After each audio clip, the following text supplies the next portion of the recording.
Under the quiet glow of New York street lamps, a soft haze settled over the city as if the night itself were holding its breath.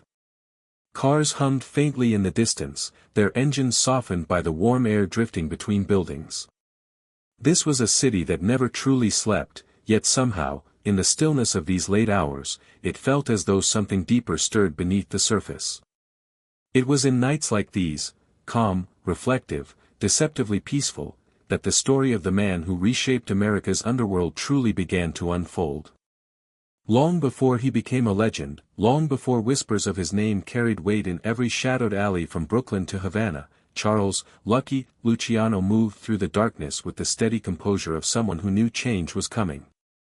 Not the loud, violent kind of change that cracked like gunfire, but a quieter, more strategic shift, one designed carefully, intentionally, like the turning gears of a machine designed by unseen hands. The world knew gangsters who ruled with fear, who shouted, who wanted their presence carved into the sidewalks. But Luciano was different. He carried his influence like an invisible cloak, one woven not from brute strength but from the certainty that true power came not from the noise one made, but from the silence one controlled. If you listened closely, you could almost hear it in the way his footsteps echoed across dimly lit pavement, a rhythm steady and calculated, never rushed, never uncertain. Even the city seemed to react to him.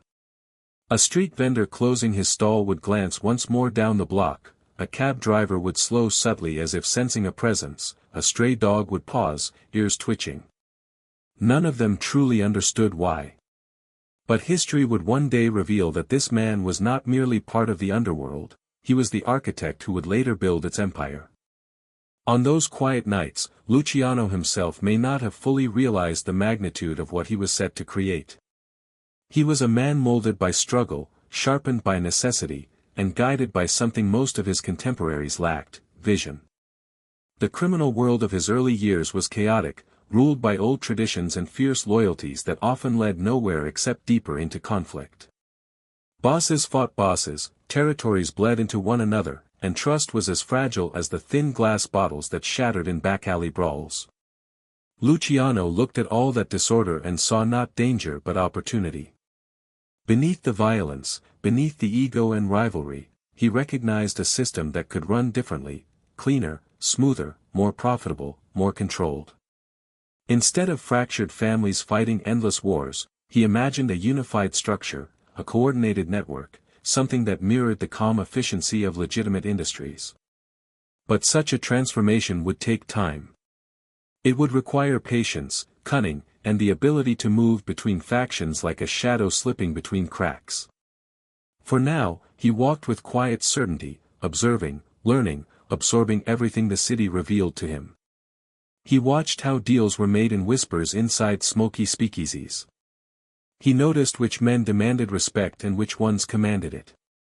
He studied the balance between fear and loyalty, between reputation and reality.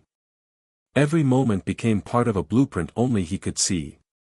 New York at night felt like a living organism, its lights blinking like watchful eyes, its alleys breathing rhythmic pulses of secrecy and opportunity.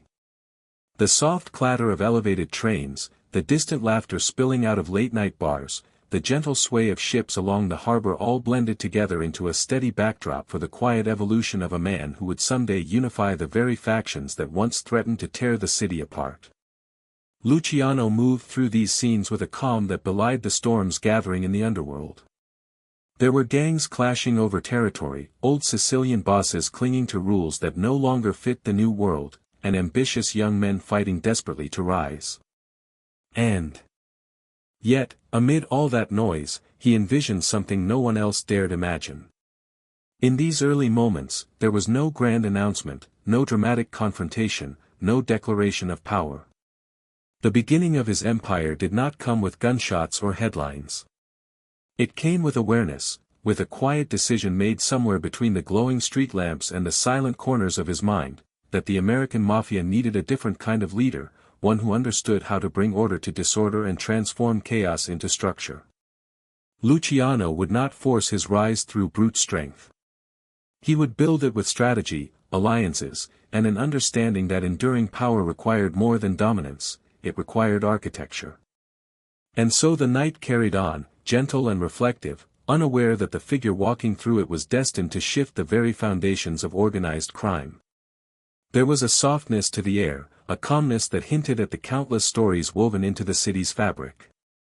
But beneath that serenity, something subtle was beginning to move, as if the underworld itself sensed that its future would not be written by the loudest gun or the fiercest temper, but by a man whose brilliance lay in his ability to reshape the shadows. What he did next would not only change the criminal world, it would redefine it. And though the city slept, or pretended to, the quiet rise of Lucky Luciano had already begun. Soft morning light slipped over the rooftops of the Lower East Side, touching the narrow streets where countless immigrant families tried to begin new lives.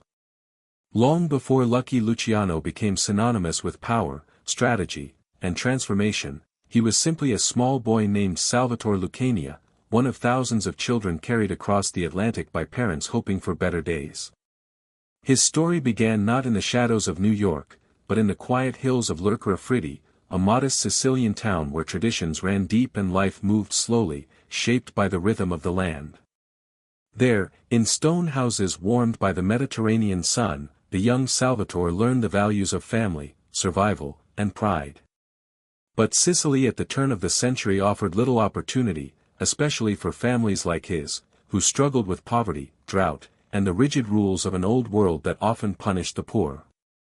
His father, Antonio, dreamed of something different, a place where hard work could mean something, where a man wasn't bound by centuries-old customs or trapped by limited prospects.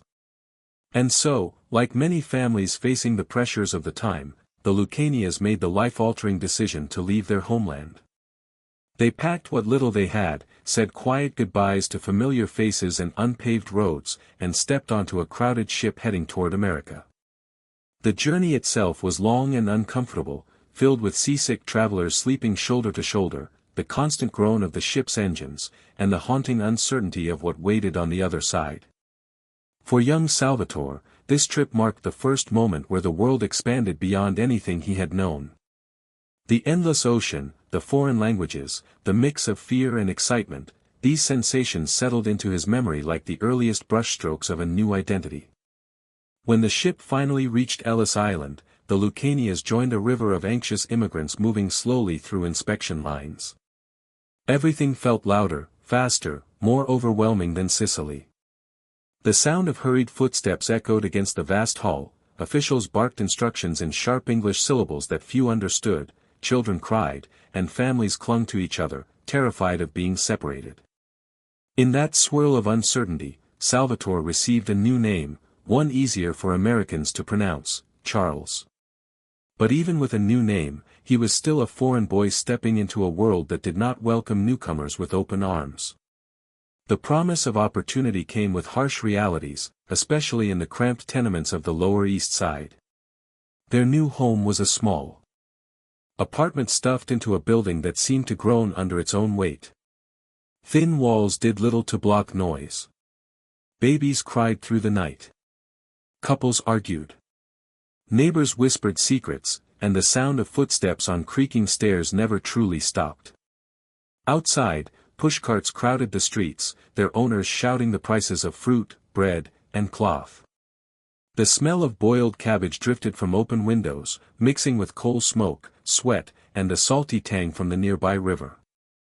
For many families, including the Lucanias, every day became a balancing act, working long hours, avoiding trouble, and hoping for enough coins to pay rent at the end of the month.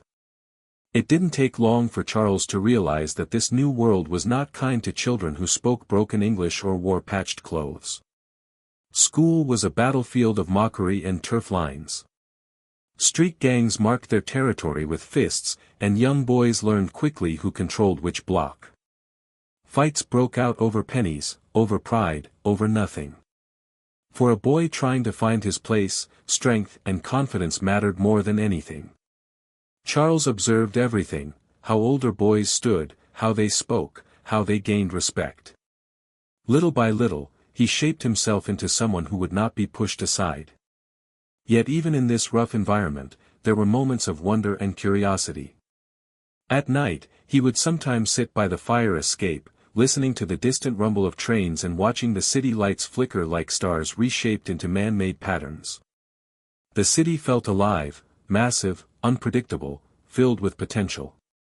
Unlike Sicily, where destiny felt inherited, New York offered the illusion that destiny could be molded, even carved by one's own hands. That idea planted itself in Charles's mind, quietly but firmly. His parents worked tirelessly, his father at a sulfur plant, his mother sewing and cleaning for neighbors, but their modest income could never stretch far enough. Charles began to understand that if he wanted more than survival, he would have to find his own path. It started small, running errands, shining shoes, carrying sacks for shopkeepers. But even in these honest tasks, he noticed something deeper about the neighborhood, the unspoken hierarchies, the men who walked freely and confidently, the young hustlers who earned more in a week than his father made in a month. Respect, influence, money, these things didn't flow through official channels in the tenements. They moved through the streets, through deals, through alliances built in the open and in the shadows. As he grew older, Charles began balancing the world of his hard-working parents with the world he observed on the streets. There was a contrast between the quiet dignity of family life and the harsh energy of gang territory. He belonged to both worlds, yet fully to neither. It was this tension, this duality, that shaped him into someone capable of navigating multiple identities. At home, he was the son of immigrants trying to make them proud. On the streets, he was a boy learning to carve out a place where he wouldn't be overlooked. The Lower East Side taught him lessons that no school ever could: how to read people in a glance, how to sense danger in the air, how to understand power without anyone speaking a word. These early impressions formed the foundation of his instincts that would one day make him one of the most influential figures in organized crime. But at this stage of his life, the future was still hazy, undefined. All he knew was that he did not want to remain trapped in the cycle that consumed so many immigrant families around him. The city, with all its noise and chaos, felt like both a challenge and an invitation. And even though Charles was still just a boy, he sensed that somewhere within this maze of streets, he would discover the path that would shape his destiny. Somewhere in the clash between old-world expectations and new-world struggles, the architect of America's future mafia empire was quietly forming, one lesson, one hardship, one observation at a time. The first years of survival in New York had planted many seeds inside young Charles, but it was adolescence that truly revealed to him the power of instinct, confidence, and opportunity hidden in plain sight. The Lower East Side was a place where children grew up fast, where innocence was a luxury no one could afford for long. For Charles, the shift from boyhood to something sharper, more aware, came not in a single dramatic moment but through a series of small discoveries, each one teaching him how the world really worked. While other boys clung to childhood games, Charles observed the streets as though they were a vast classroom filled with lessons about human nature, loyalty, danger, and, most importantly, leverage. School offered little comfort. He struggled with English, with authority, with the rigid rules that didn't reflect the reality of his environment. What made sense to him were the unwritten laws of the neighborhood, the subtle exchanges, the quick negotiations, the ways older kids earned respect. It wasn't long before he learned that if you couldn't be the strongest, you had to be the smartest. And so he started experimenting, almost innocently at first, with small acts of hustle. He'd offer protection to younger schoolchildren, convincing them that a few pennies a week could keep bullies away, bullies that, conveniently, listened to him. It was a tactic picked up not from cruelty, but from observation. He noticed that fear could be redirected, repackaged, even sold. But a hustle was only as successful as the belief behind it. What set Charles apart was his natural charisma. Even at a young age, he possessed a calm confidence that made people listen. He didn't shout. He didn't threaten with wild gestures. Instead, he spoke quietly, directly, in a way that made others feel as though he understood them. This skill, this ability to make someone feel seen, was rare among the boys in his neighborhood. And though none of them could name it, they sensed it. They followed him. Trusted him. Feared him just enough to respect him. It was during these early street interactions that Charles first crossed paths with two boys who would shape the rest of his life, Meyer Lansky and Bugsy Siegel. Their first encounters weren't dramatic. They started like most neighborhood introductions, brief glances, territorial scuffles, exchanged warnings. Lansky was quiet, analytical, the kind of boy who could calculate risk faster than anyone else his age. Siegel was the opposite, fiery, impulsive, daring to the edge of recklessness. Charles recognized something in both of them. Lansky had a mind like a blade, sharp, precise, controlled. Siegel had raw courage, the kind that could intimidate even grown men. Together, they formed a strange balance, intellect, charisma, and fearless ambition. Their friendship didn't begin with grand plans, but with mutual recognition. They saw in one another qualities that set them apart from the average street kid.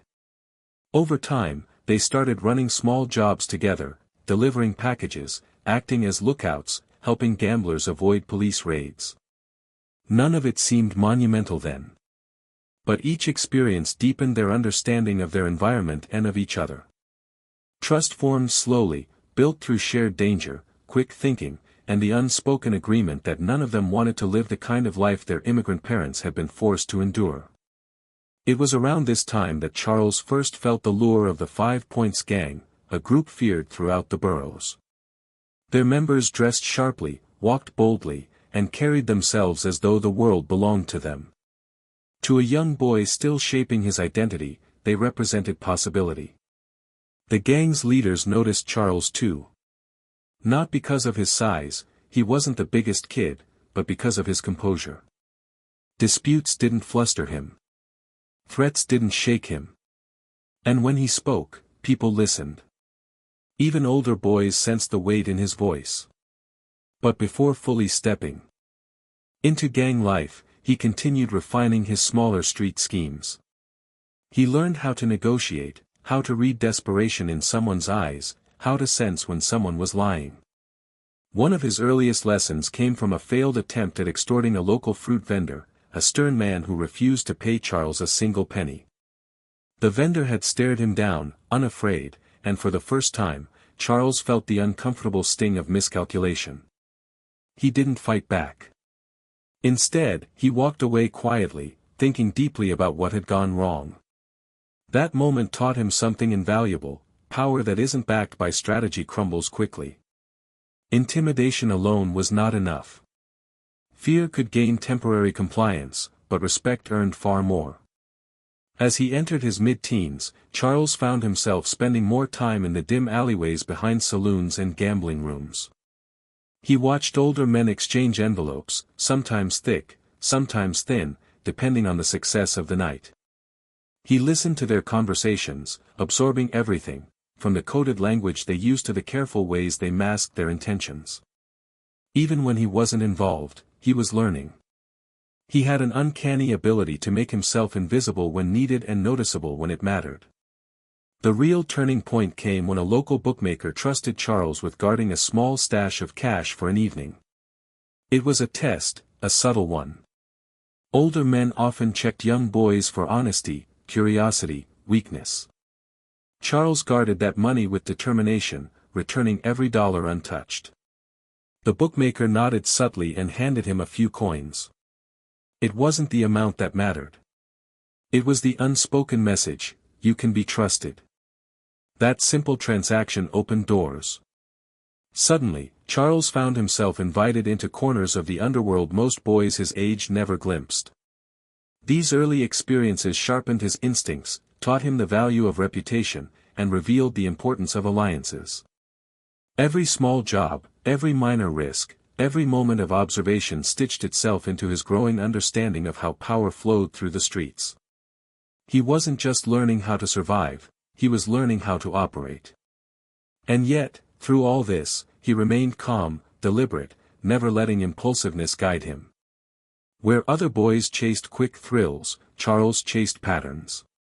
While others fought for temporary dominance, he thought beyond the moment, imagining what could be built with the right people, the right opportunities, and the right strategy. By the time he truly stepped into the orbit of organized crime, one thing had already become clear: Charles "Lucky" Luciano wasn't becoming a gangster because he enjoyed chaos. He was becoming one because he saw order where others saw disorder, opportunity where others saw danger, and a future where others saw limits. In these early hustles, these first tastes of control, respect, and influence, the foundation of his empire quietly began to take shape.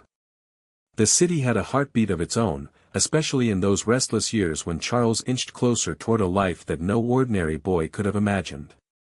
By the time he entered his mid-teens, he was no longer simply surviving the Lower East Side, he was learning to command it in small but meaningful ways. The streets were alive with clangs, shouts, footsteps, and the ever-shifting currents of ambition. Everywhere he looked, there were people struggling to climb out of the same poverty his family endured. But unlike most, Charles wasn't looking for escape, he was searching for mastery. The neighborhood had become his silent mentor, teaching him the delicate art of influence, the importance of positioning oneself correctly, and the value of knowing when to speak and when to fade into the background. It was during this period that he began drifting steadily into the orbit of the 5 Points Gang, one of the most powerful, fearsome, and organized groups in New York.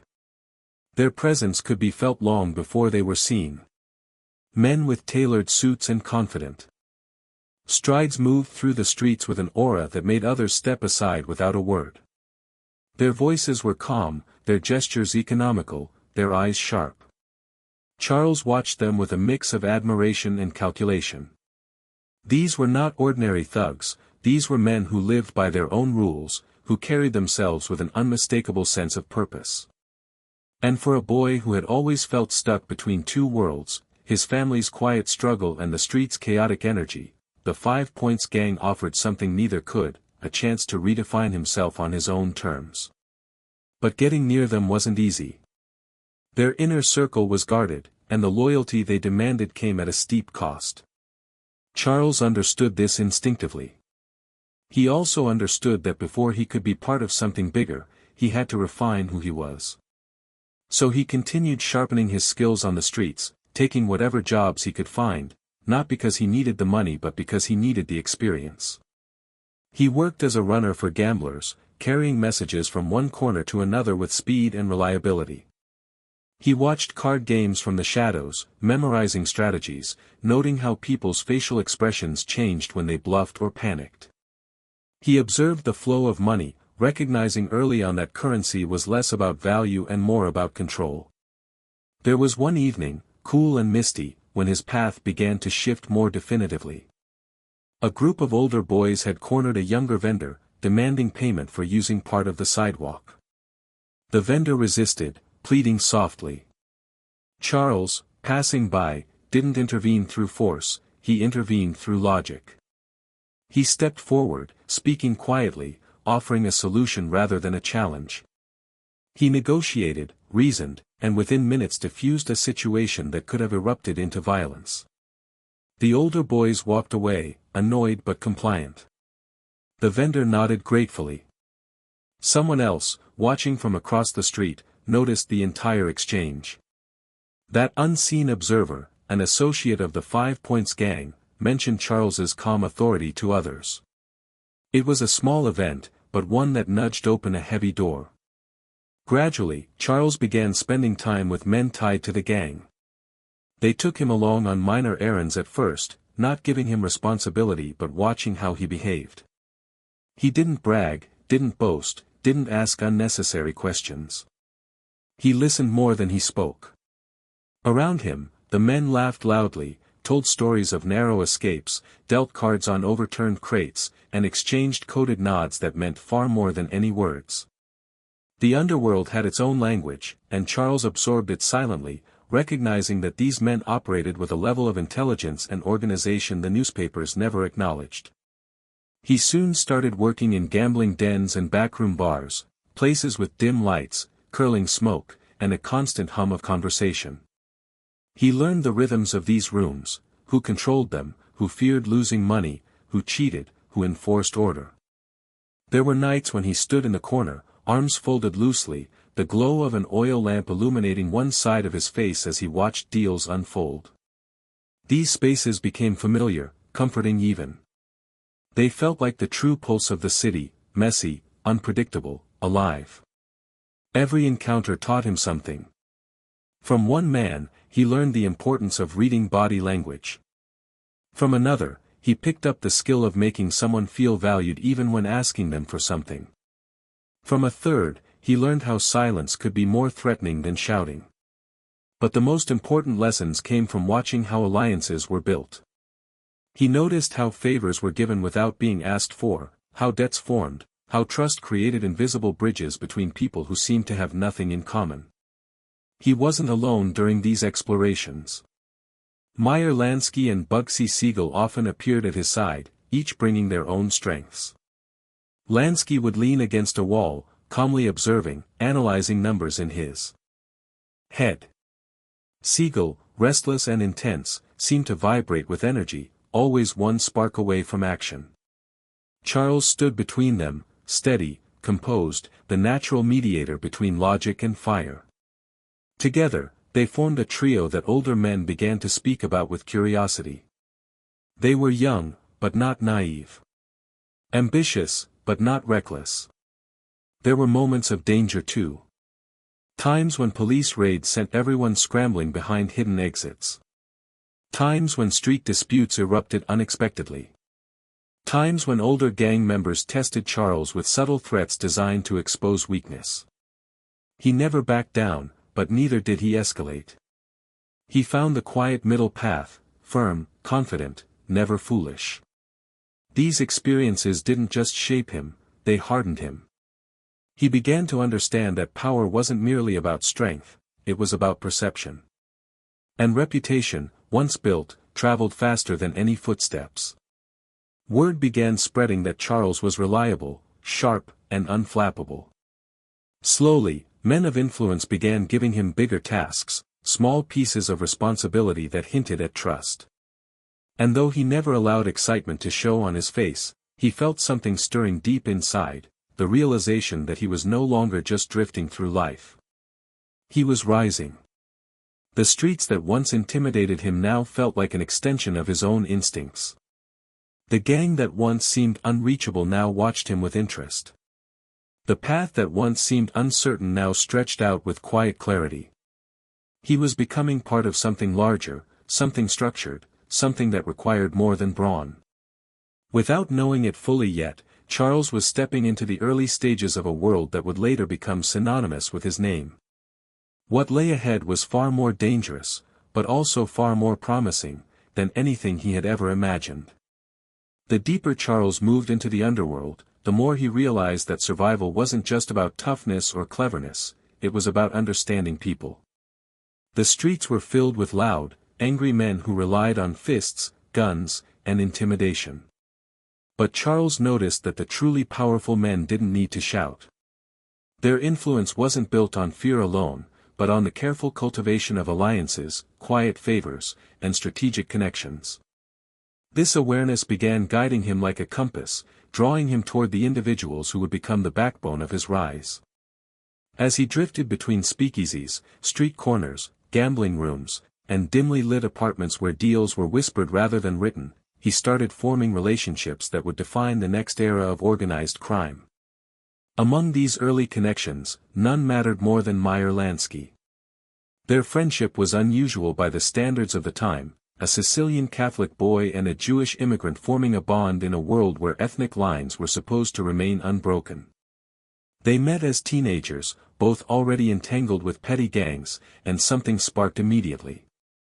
Lansky was quiet in a way that didn't come from fear, but from calculation. He had a mind that could see patterns where others saw chaos. While Charles learned survival from the streets, Meyer learned strategy from numbers, probabilities, odds, the mathematics of risk. Together, they formed a balanced pair, one guided by instinct, the other by logic. Charles admired Meyer's mind. He saw in him a clarity that most older gangsters lacked. Meyer wasn't interested in petty violence or reckless behavior.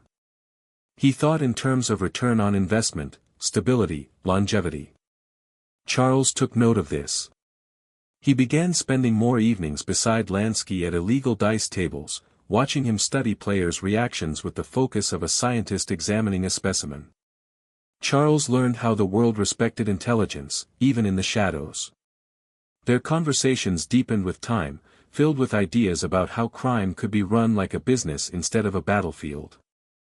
Many years later, those ideas would become the foundation of an empire.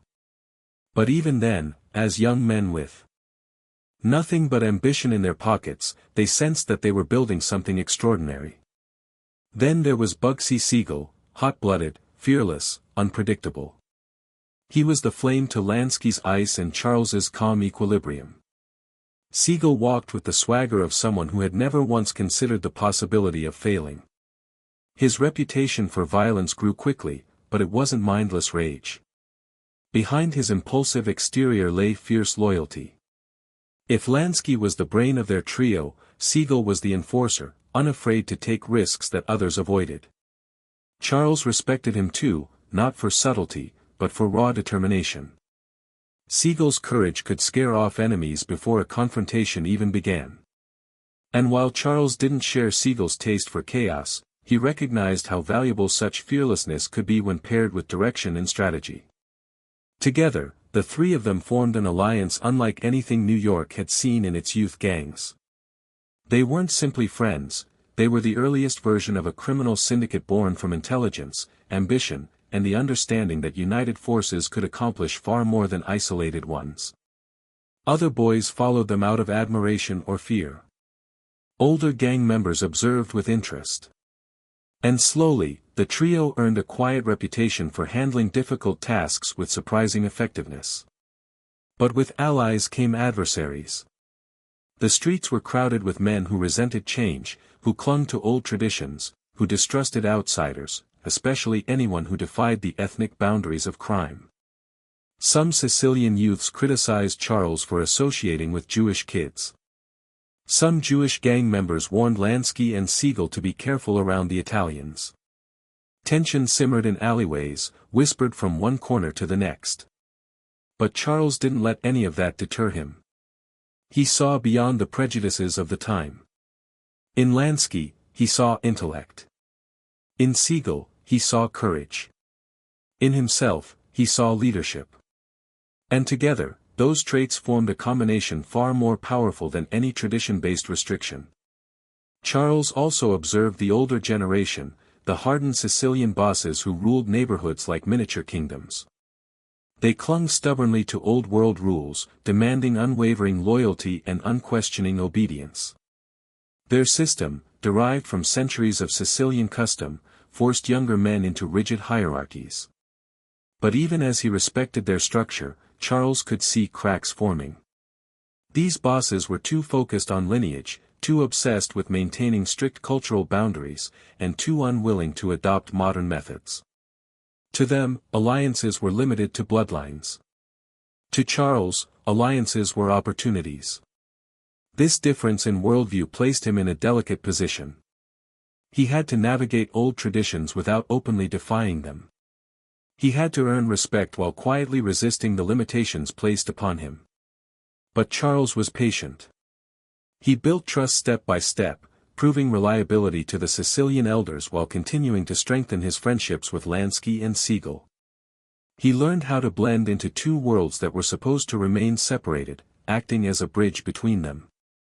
This ability, to stand comfortably between identities, would later define him as a visionary, but at this stage, it simply marked him as different. With every passing month, his influence grew.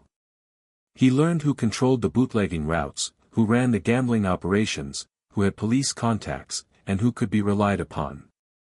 He learned which older gangsters practiced fairness and which ones abused their positions. He kept mental notes on everyone, how they behaved, how they reacted, what they desired, what they feared. To most people, he appeared to be just another ambitious teenager. But beneath the surface, Charles was mapping a network that only he could fully see. As his alliances formed, so did his adversaries. Some envied his calm confidence. Others resented his associations. A few feared that he was rising too quickly. But jealousy and tension only fueled Charles further. He didn't lash out, didn't show intimidation. Instead, he responded with subtlety. A polite nod to someone who tried to threaten him. A calm stare during an attempted humiliation. A quiet conversation with someone who tried to cut him out of a deal. His composure unnerved those who expected teenagers to react impulsively. And that composure became one of his earliest weapons. What truly set him apart, however, was his ability to make connections where others saw division.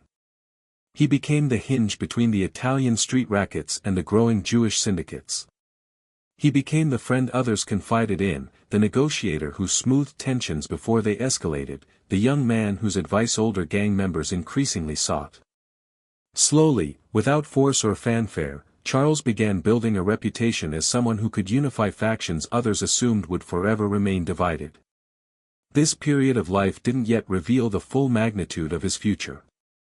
But the pieces were forming, alliances built from respect, knowledge gained through observation, and adversaries shaped by envy and fear.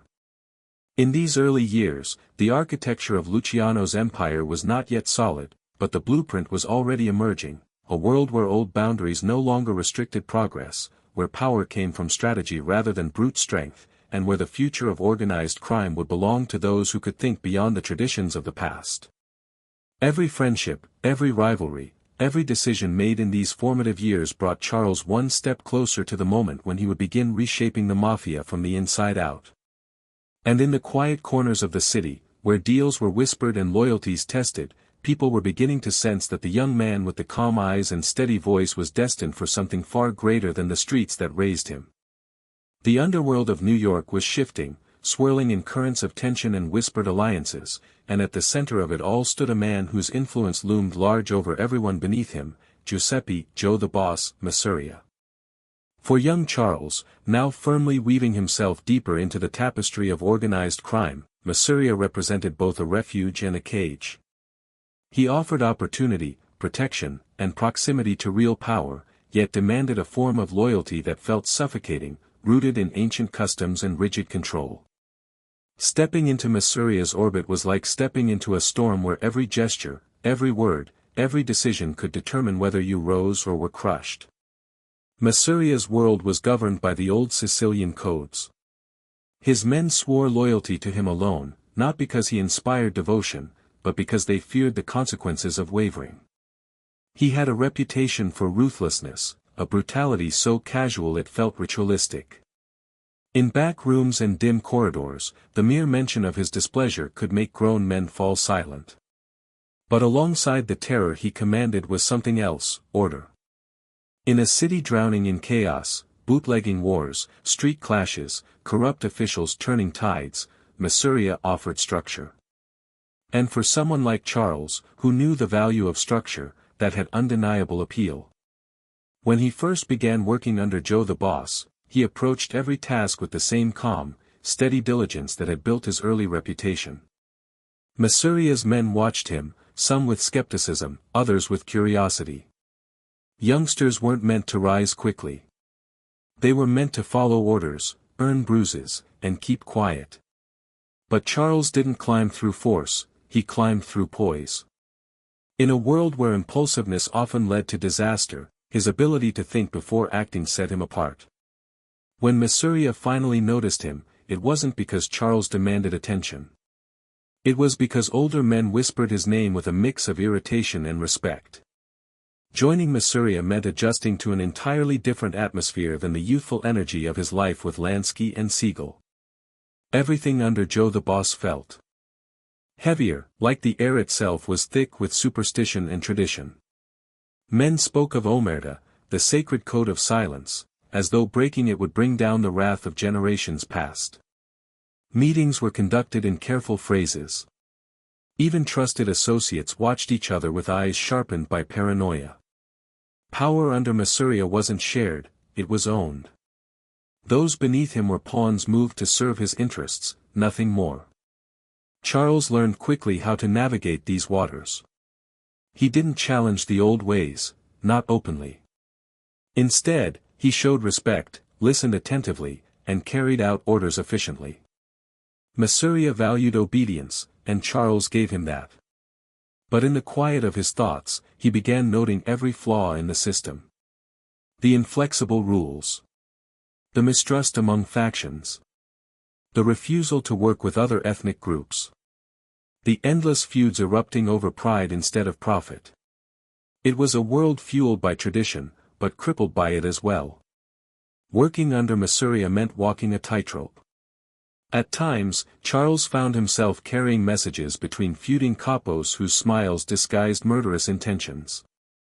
In other moments, he was tasked with enforcing debts, negotiating disputes, or simply observing conversations to ensure loyalty. He saw firsthand how quick Masuria's temper could ignite. A slight insult, real or perceived, could lead to a man vanishing overnight. Some were found in alleys with their pockets inside out, others simply never reappeared. The threat of violence hung over every interaction. Despite the oppressive atmosphere, Charles recognized the opportunity hidden within it. Being close to Masuria meant access to information, to influential figures, to the inner workings of the Mafia's older structure. Though Masuria himself didn't embody the future, he was still a powerful pillar of the present. And Charles, ever adaptive, used this proximity to understand the deeper mechanics of the criminal organization he one day intended to reshape. There were moments when Masuria would call him to sit nearby during gatherings, not to speak, but to listen. Important men entered those rooms, bootleggers, racketeers, political fixers, enforcers who kept their coats buttoned even in the heat. From the edge of the table, Charles watched how deals were made, not with loud voices, but with subtle nods and half-finished sentences. He noticed how Masuria asserted dominance by speaking last, by pausing longer than others dared to, by keeping his eyes narrowed until a man squirmed beneath the weight of unspoken threat. These methods were effective, but they bred resentment. Charles filed that observation away too. Not everything under Masuria was tension and danger. There were quiet evenings when senior members gathered around small wooden tables, drinking red wine, reminiscing about Sicily, and singing old songs in hushed tones. Those nights felt almost serene, filled with nostalgia and the warmth of shared heritage. Charles saw the humanity in these men, the longing for home, the pride in their identities, the comfort they found in familiar customs. But even during these softer moments, he saw something else: fragility. The old world they clung to was fading. The America they lived in demanded adaptation, innovation, and broader alliances. Masuria's grip, though powerful, was not sustainable. This realization didn't fill Charles with rebellion. Instead, it instilled a quiet clarity. He understood that before anything could change, he had to remain patient, gain trust, and continue rising within the system. He knew that to reshape an empire, he first had to learn its architecture from the inside. And Masuria, with all his flaws, gave Charles the vantage point he needed. There were risks, of course. Some men under Masuria viewed Charles with suspicion, seeing him as too ambitious, too connected to outside circles, too modern in his thinking. Rumors flickered through the darkness like faint sparks, some accusing him of being too close to the Jewish gangs, others whispering that he was too calm to be trusted. Envy and fear often disguised themselves as caution. But Charles met each challenge with steady composure. He didn't argue. He didn't retaliate prematurely. He let his actions speak, let his reliability soften resistance, let his quiet intelligence earn respect even from skeptics. Still, a subtle tension ran through his time under Masuria, a sense that although he served loyally, another path awaited him. He could feel the walls of the old world closing in around him, their traditions too restrictive, their methods too outdated. Yet he stayed. He learned. He waited. Because Charles understood something that Masuria, in all his strength, could never grasp: the future of organized crime would not be built by clinging to the past. It would be built by those capable of stepping beyond it. And deep down, even amid the heaviness of Masuria's rule, Charles sensed that a storm was approaching, one that would change alliances, shatter loyalties, and force him to choose between tradition and transformation. But for now, he walked the path of loyalty, aware that every step under Joe the boss would prepare him for the moment he would one day redefine the underworld forever. The summer air of 1929 clung thick and heavy to the streets of New York, the kind of warmth that made the city feel slower, quieter, as if it were holding its breath. Charles, lucky Luciano moved through those nights with his usual calm confidence, unaware that the most defining, and near-fatal, moment of his early career was waiting just ahead of him. There were whispers circulating through the underworld, faint rumors carried from bar to backroom, from street corner to cafe. Tension between old-world bosses was rising. Enemies watched each other from behind shuttered windows. Alliances were shifting like sand beneath restless waves. And somewhere within that tension, someone had marked Luciano. On a seemingly ordinary evening, Charles stepped out of a restaurant on Broadway after finishing a quiet meal with a few associates. He wasn't drunk, wasn't careless, he was simply unaware that eyes had been tracking him for hours. Streetlights flickered a pale yellow glow over the sidewalk as he walked, hands in his pockets, the sounds of distant traffic blending into a soft hum. The city felt strangely calm. Too calm. But Charles had walked these streets 1,000 times before. Nothing about the night seemed out of place. Then, in an instant, everything changed. A black car rolled up beside him, smooth and silent. Before he could turn his head, the rear door swung open and 3 men lunged out, grabbing him with brutal force. A sack was shoved over his face. Hands pinned his arms. His body slammed against cold metal as they dragged him inside. For the first time in years, a stab of true fear flickered inside him, not because he was afraid to die, but because he had no idea who wanted him dead. The car sped away, tires screeching softly against the pavement, disappearing into the night. They drove for miles, maybe 20, maybe 40. Blindfolded, disoriented, Charles could only listen. The rustle of clothing. Quiet, tense breathing. The clicking of a gun being checked. A whisper in Sicilian. He felt the car take sharp turns, then smoother ones, then finally roll to a slow stop. Heavy hands lifted him out, dragging him across uneven ground. The air smelled different here, damp, earthy, almost coastal. It wasn't the city anymore. The beating came fast and without mercy. Fists thudded against his ribs. Boots slammed into his stomach. Knuckles cracked against his jaw. He fell, rose, fell again, breath knocked from his lungs. Someone cursed at him in Italian, calling him a traitor, a snake, a man who asked too many questions, and knew too many people outside the family. Their voices were filled with anger, but underneath the anger, there was fear. Fear of what he represented. Fear of how quickly he was rising. Fear that he was too modern, too connected, too willing to adapt. At some point, someone pulled out a blade. The metallic whisper of steel sliding from its sheath cut through the night. Then came the sting, sharp, cold, piercing skin. A slash across his cheek. Another across his back. Not enough to kill him quickly. Just enough to make him suffer.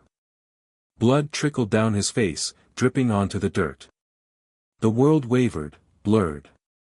Pain pulsed through him like waves crashing against rocks. They beat him until his body could no longer resist. Until his legs collapsed beneath him.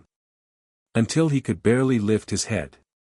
Then, with casual indifference, they dumped him near a lonely stretch of coastline on Staten Island, half-conscious, bleeding, barely breathing.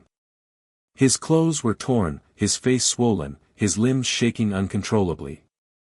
The sound of ocean waves lapping gently against the shore blended with the ringing in his ears. It was a cruel contrast, the peaceful calm of nature against the violent cruelty he had just endured. Hours passed before he finally regained some strength. He opened his eyes to darkness punctuated by stars shimmering faintly above. The pain was overwhelming, but his mind, sharp even in its weakest moments, clung to one thought: this was no random attack. Someone had wanted to send a message. Or remove him entirely. He forced himself to sit up, agony rippling through every muscle. His clothes stuck to his skin with dried blood. The air felt cold now, biting against the open wounds on his face and body. Slowly, painfully, he crawled toward a nearby road. His vision blurred and sharpened in waves, his breaths shallow and ragged. It felt like hours passed before a passing truck slowed at the sight of the battered young man stumbling along the roadside. The driver, shocked, rushed him to a hospital. Doctors worked through the night to stitch his wounds, stabilize his breathing, and bring him back from the edge. They counted dozens of bruises, multiple fractures, and clear signs of torture. When he finally woke fully days later, the room around him was dim and quiet. A nurse whispered softly, telling him he was lucky to be alive. Lucky. The word hung in the air like prophecy.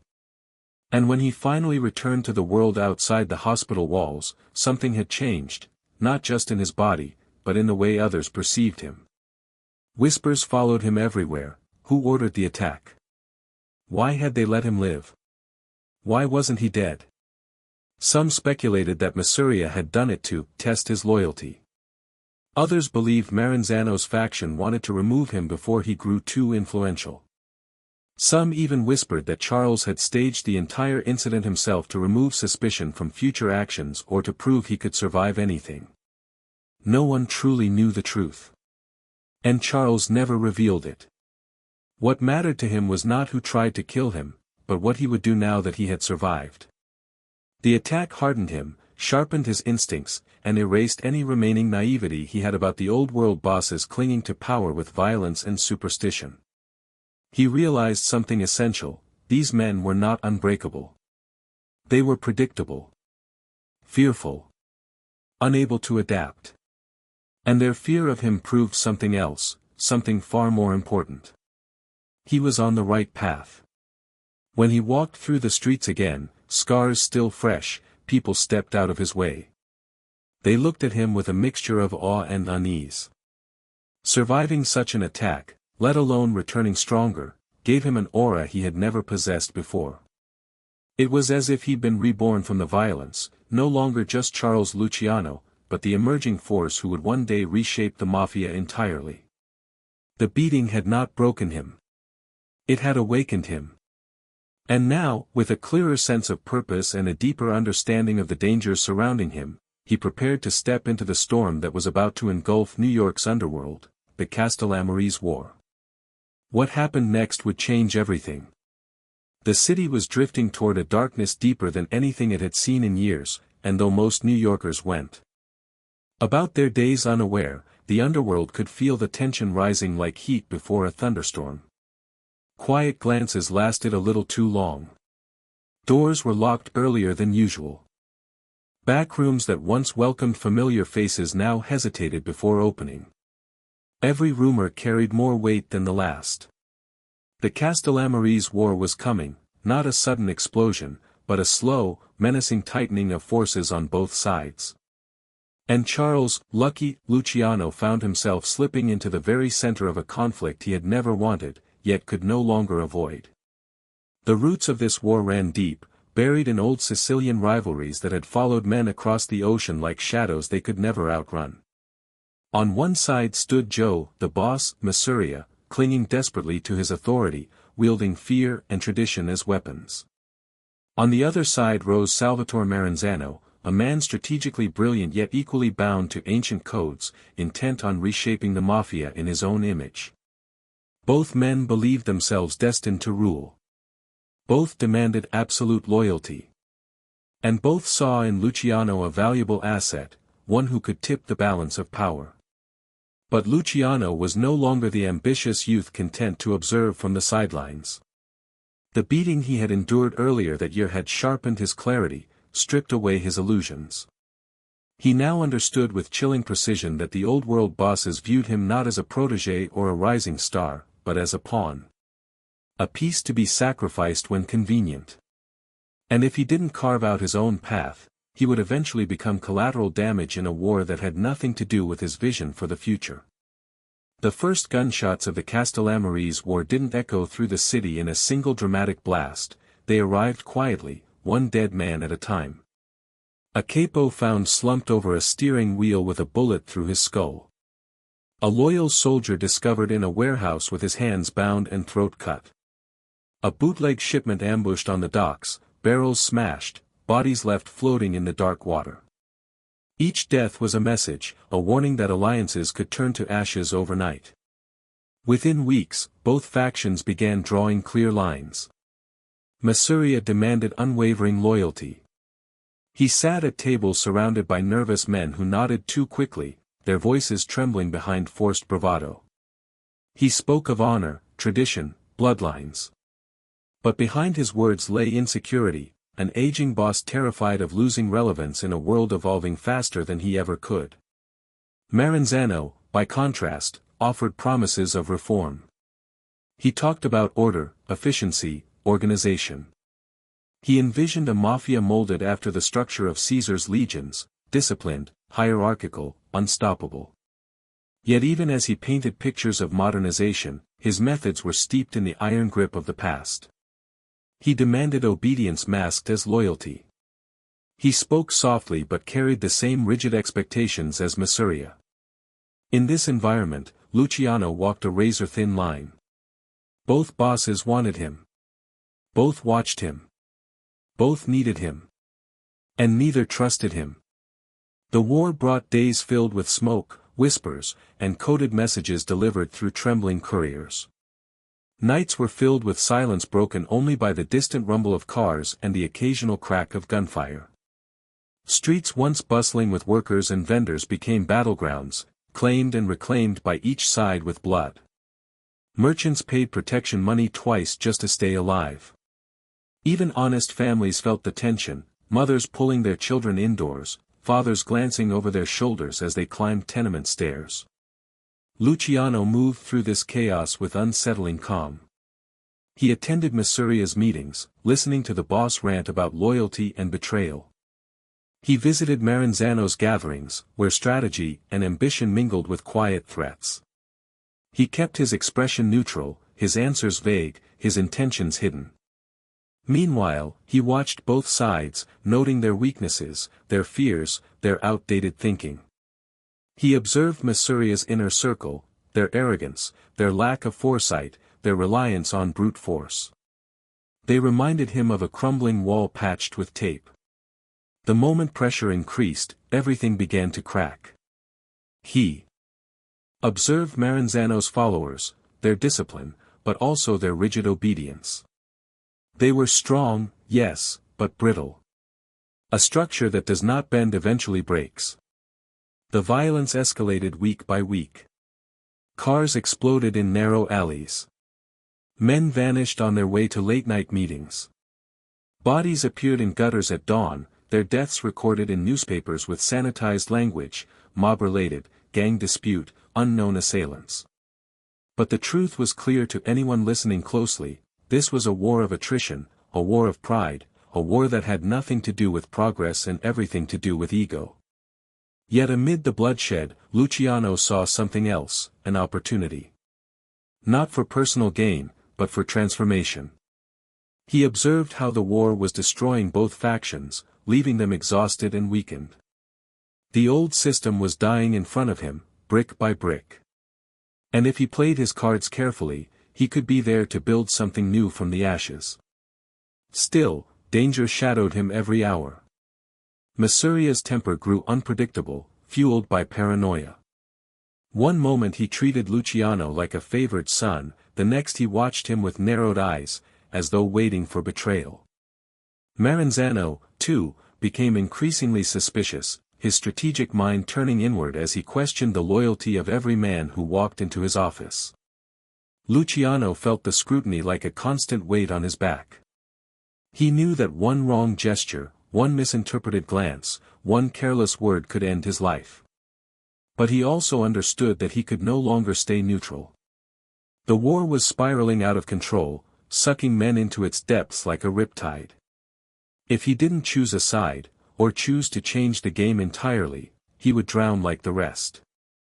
Every evening, as he met with Lansky and Siegel in quiet corners of cafes or dim apartments, they discussed the same question: what was the future? Not of the war, but of the Mafia itself. Could they keep obeying men trapped in the past? Could they keep risking their lives for leaders who cared only about maintaining power, not progress? Or was it time to reshape everything? The war dragged on, each month darker than the last. But within that darkness, a plan slowly formed, quiet, dangerous, and bold. A plan that would require betrayal, precision, and an understanding that loyalty to the past must sometimes be broken to create the future. The Castellamarese War was reaching its boiling point. And lucky Luciano was preparing to do the unimaginable, not to choose a side, but to end the war entirely. The next move would shock the underworld, and change history forever. The days leading up to the most decisive moment of lucky Luciano's early criminal life unfolded with a strange blend of calm and tension, as if the city itself understood that something monumental was about to shift beneath its surface. The Castellamarese War had raged long enough. Blood had been spilled in alleyways, in restaurants, on piers, and in apartments where men thought they were safe. The old bosses clung desperately to fading power. And through it all, Luciano watched every move, listened to every word, and measured every consequence. He understood something that neither of the rival leaders could admit to themselves: this war was tearing the Mafia apart, weakening it from the inside. What should have been an empire of influence and wealth was deteriorating into disorganized violence driven by ego and outdated thinking. Mafia, once feared as Joe the Boss, had transformed into a paranoid tyrant, flinching at shadows and mistrusting even the men closest to him. Everyone could see the cracks in his leadership, but no one dared say it aloud. No one except Luciano, quietly, privately, and only to himself. He knew that the only way to end the war was to remove its catalysts. But he also knew that the first move had to be bold. It had to send a message not just to the old world leaders, but to the future leaders watching from the sidelines. If the Mafia was ever going to stabilize and evolve into something stronger, more structured, more profitable, then Mafia had to go. There was no alternative. The days before the event felt strangely calm, almost eerily so. Luciano went about his routines with the same composed demeanor as always. He met with associates, attended meetings, paid visits to clubs and gambling dens.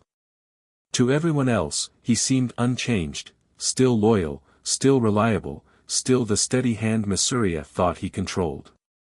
But inside, something had shifted. He was no longer merely following orders. He was architecting a future. When the plan began forming, it did so like a quiet whisper. No loud declarations, no dramatic confrontations. Just a series of subtle conversations held with trusted allies: Meyer Lansky, Bugsy Siegel, Vito Genovese, Albert Anastasia. Men who understood that the Mafia needed a new structure, one free of Mafia's suffocating grip. These discussions were careful, indirect, concealed beneath layers of coded language and strategic pauses. Every man involved knew the risk. Killing a boss was an act of treason punishable by death. But the stakes were bigger than survival, they were about evolution. The chosen location was a small, unassuming restaurant on Coney Island, the kind of place where men could speak privately without raising suspicion. Mafia loved playing cards there, surrounded by a few trusted bodyguards, enjoying good food and the illusion of safety. Luciano suggested a friendly lunch. A simple, relaxed meal between friends. Mafia agreed, unaware that he had just accepted an invitation to his own death. On the day of the meeting, the air was cool and crisp, the kind of afternoon where sunlight sparkles on the boardwalk and laughter drifts from distant amusement rides. People strolled casually past the restaurant, never imagining that one of the greatest turning points in Mafia history was unfolding just steps away. Inside, Mafia sat at the table, shuffling cards, wine half finished in his glass. Luciano joined him, calm as ever, his face betraying nothing. They played a few hands. They made light conversation. Luciano excused himself to use the restroom, his signal. The moment he stepped outside, the quiet of the street felt almost unreal. And then it happened. In less than a minute, everything changed. 4 men entered the restaurant with purpose and silence. Genovese, Anastasia, Siegel, and Galliano, each one trusted by Luciano, each one loyal not to the old world, but to the emerging future. They moved quickly, almost elegantly, as if rehearsing a dance rather than committing murder. The patrons froze. Masuria looked up, startled, hands instinctively rising but far too late. Shots rang out in controlled bursts, the gunfire muffled but unmistakable. Masuria slumped in his chair, cards falling from his hand. A jack of diamonds landed near his shoe, the final symbol of a man who had played one too many dangerous games. The assassins fled within seconds. The restaurant fell into stunned silence, broken only by a woman's distant gasp and the faint echo of seagulls outside. Meanwhile, Luciano strolled casually back along the boardwalk, hands in his pockets, eyes forward, as if returning from a brief phone call rather than coordinating the execution of one of New York's most powerful men. The ocean breeze brushed against him, cool and clean. There was no guilt in his footsteps, no hesitation in his stride. Not because he lacked conscience, but because he understood the weight of what he had just done. The Mafia could not move forward as long as Masuria held the reins. In the hours that followed, news spread quickly through the city. Joe the boss was dead. The Castellamarese war had taken a dramatic turn.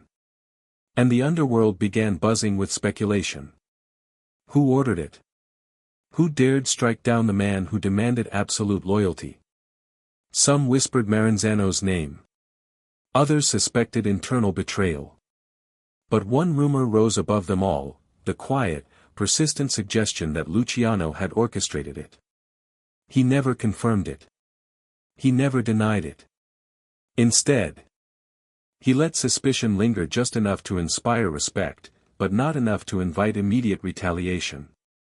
When questioned, he expressed shock, sorrow, surprise. But beneath the polite facade, his mind was already on the next move. The assassination of Joe Masuria was not an act of rebellion. It was the foundation of a new era. And Luciano understood that the next step, perhaps even more dangerous than killing Masuria, was confronting Maranzano, the man who now believed himself destined to become the uncontested ruler of the American Mafia. The war wasn't over yet. But its most violent storm had just begun to clear enough to reveal the path forward, one that would lead Luciano directly into the heart of power. The death of Joe Masuria sent a ripple through New York's underworld, a quiet but undeniable shift, like the deep groan of a tectonic plate moving slowly beneath the city. Men who once walked with tension in their shoulders now moved with cautious relief. The Castellamarese War, though still alive, had lost its most volatile spark. But in the shadows, where whispers carried more truth than newspapers ever could, a new concern began to rise. With Masuria gone, a vacuum had opened, and into that empty space stepped a man even more ambitious, Salvatore Maranzano. Unlike Masuria, Maranzano saw himself not as a temporary leader or a man holding power by fear alone, he saw himself as a king. To some, he spoke like a teacher, to others, like a general. And to all, he insisted on being treated with the reverence of a monarch. He had survived Sicily's harsh traditions and believed those same traditions should rule America. He was disciplined, intelligent, and undeniably strategic. But he was also rigid, unable to accept the changes shaping this new world. He preached order, structure, and authority, but what he truly sought was absolute dominance. In the aftermath of Masuria's assassination, Maranzano summoned Luciano with a mixture of warmth and caution. He greeted him like a trusted ally, congratulating him with subtle nods for his survival and loyalty. But beneath his pleasant exterior, there was calculation. Maranzano was not a fool, he sensed Luciano's growing influence, sensed the shift in power dynamics, sensed the potential threat of a younger man who could unite factions simply by speaking calmly and clearly. So he extended his hand with one intention, to keep Luciano close enough to control, but not close enough to threaten his authority. Maranzano wasted no time consolidating power. He reorganized the families, positioned himself as the boss of bosses, and hosted meetings where he outlined his vision for a mafia modeled after the Roman Empire. He spoke of hierarchy, discipline, and unity, but his tone left no room for interpretation. In his empire, he was Caesar. Everyone else fell below him. Luciano listened quietly, his face composed, his posture respectful. But inside, something churned. He had not risked his life removing Masuria just to bow before another tyrant wrapped in new language. He had envisioned a future where families cooperated, where leadership rotated through negotiation rather than fear. A mafia where profits were shared, grudges settled, and wars avoided. But Maranzano's vision was the opposite, an inflexible command that smothered individual ambition. As Maranzano's rule expanded, so did his paranoia. He saw enemies everywhere. He ordered unsettling surveillance on men he barely knew. Couriers were questioned aggressively. Conversations were overheard. Even his most loyal followers began to feel uneasy. And through it all, his suspicion toward Luciano grew stronger. Maranzano had seen what happened to Masuria. He knew Luciano was capable of bold, strategic action. And if Masuria, with all his power, could fall, then Maranzano's throne did not feel as secure as he pretended. Luciano sensed the change immediately. Meetings with Maranzano became tighter, more superficial, filled with empty pleasantries that badly concealed unease. Maranzano's smile grew thinner. His gaze lingered too long. His questions carried the sharpness of a man trying to read someone else's hidden intentions. Luciano responded by appearing even more loyal, even more respectful, lowering his eyes at the right moments, offering the perfect blend of humility and diligence. But beneath the surface, he was analyzing every gesture, every shift in tone, every new restriction that Maranzano attempted to enforce. It didn't take long before rumors reached Luciano's ears, rumors that felt too specific to be mere gossip. Maranzano was said to be planning a purge. Not a dramatic one, not a bloody street massacre, but a quiet removal of men he considered dangerous. Young men. Modern thinkers. Those who questioned old Sicilian laws. Those who didn't fully submit to his authority. Men like Luciano. The whispered warnings came from different corners, trusted associates, cautious allies, even men loyal to Maranzano who sensed the storm gathering. The message was always the same: be careful. He's watching you.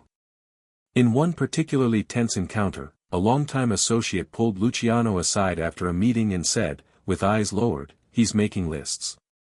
You're on them." But Luciano was already moving 3 steps ahead. He understood Maranzano's weakness wasn't in his intelligence, it was in his obsession with control.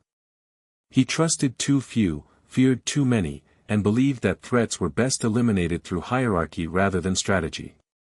Luciano also recognized something crucial: the younger generation of mobsters didn't want to live under another version of Masuria.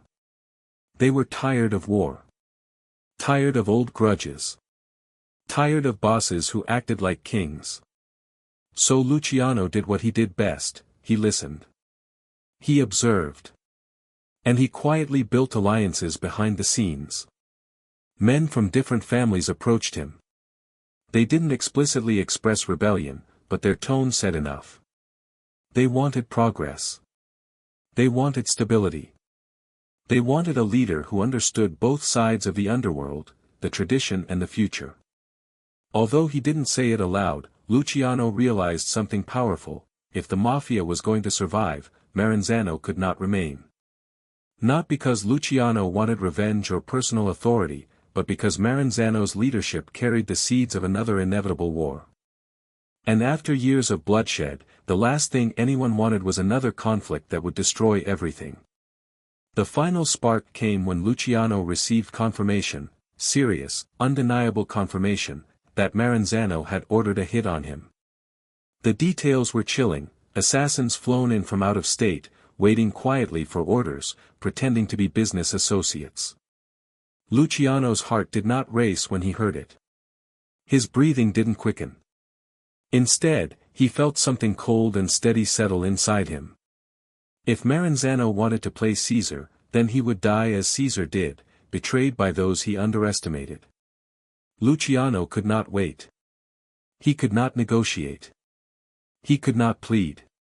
In the world of organized crime, hesitation meant death. And so he made his decision, not rashly, but with the same calm calculation that had shaped every step of his rise. He reached out to men he trusted implicitly. Men willing to act swiftly and silently. Men who understood that this wasn't an act of rebellion, but an act of preservation. Among them was a group of Jewish hitmen known for their precision, efficiency, and lack of ties to Sicilian tradition, an essential element to avoid immediate retaliation. The plan was simple. Disguise. Surprise. Precision. Maranzano had scheduled a meeting in his office on Park Avenue, a space lined with books, maps, and the quiet arrogance of a self-proclaimed emperor. He believed he was safe there, guarded by loyal men, surrounded by walls that had never heard betrayal. What he didn't know was that the very structure he had attempted to build was already crumbling beneath him. The moment of reckoning had arrived. And Luciano, waiting at a safe distance, understood that the man who would fall that day was not just Maranzano the boss, but Maranzano the symbol, the last great obstacle standing between the old world and the new empire he envisioned. The next few minutes would change the Mafia forever. The fall of Salvatore Maranzano spread through New York like a shockwave wrapped in silence. No triumphant declarations, no public celebration, just a quiet shift so profound that every man connected to the underworld felt it in his bones. The old world had died in an office on Park Avenue, and in its place rose something entirely new. For the first time in American Mafia history, no single man claimed the throne as boss of bosses. No single leader demanded absolute control, obedience, or fear. And this shift, this unparalleled restructuring, was not the result of tradition or hierarchy. It was the result of a young strategist who understood that true power wasn't seized through force alone. It was built through balance. Lucky Luciano had won the war not by becoming another tyrant, but by dismantling the very idea of tyranny itself. In the days following Maranzano's assassination, Luciano did not appear triumphant. He did not boast, did not rush to fill the void, did not gather men around him to make dramatic speeches about destiny. Instead, he moved with a calm, deliberate quiet. He watched. He listened. He waited for the dust of fear and confusion to settle. And when the moment was right, he called a meeting. It wasn't a grand assembly in a ballroom or a smoky tavern.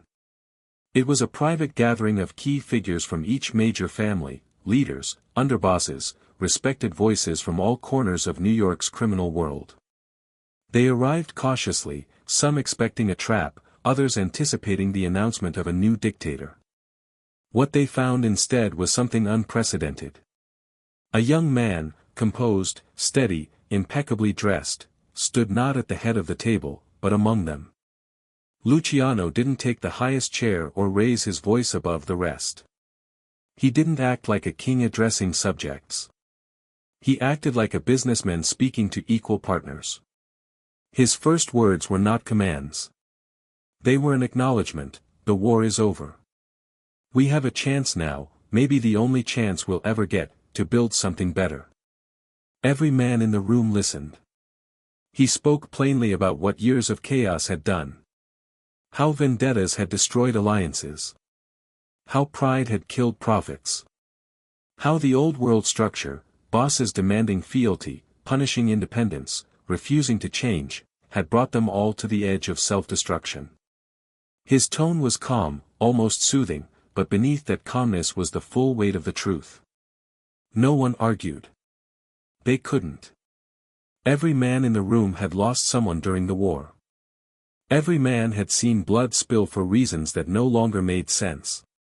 Then Luciano revealed the blueprint that would cement his legacy forever: the commission. He explained not with arrogance, but with clarity. The commission would be a governing council of the Mafia, an American board of directors for organized crime. No more boss of bosses. No more single ruler. Power would be distributed across families, each with a vote, each with a voice. Disputes would be mediated diplomatically, not through gunfire. Business opportunities would be shared, not hoarded. Territory would be respected, not stolen through reckless force. It was the first time the Mafia had ever been presented with a structure designed not for domination, but for longevity. He spoke of the commission like an architect presenting a long-awaited blueprint, stable, modern, visionary. 5 families would preside over New York. Each family head would work with the others to maintain order. Together, they would form the backbone of a national network that could extend across states, connecting operations from Chicago to Tampa to Las Vegas. Instead of letting old grudges dictate decisions, they would allow strategy to guide them. Some men were stunned. Others were intrigued. A few resisted, clinging to familiarity, wondering what hidden motive lay behind Luciano's words. But the more he spoke, the clearer it became, this was not a scheme to crown himself king. It was an olive branch to every man in the room. A promise. A path forward.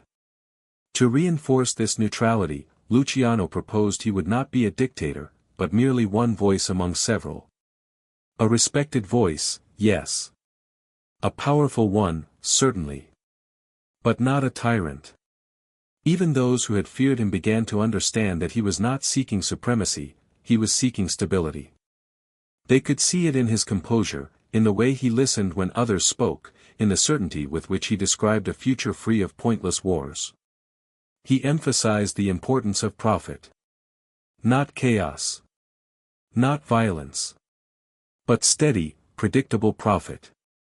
Bootlegging, gambling, labor unions, trucking, nightclubs, narcotics, every racket flourished under order. And order was exactly what the commission promised. The room began to shift. Men who had arrived cautious and guarded now sat forward in their chairs.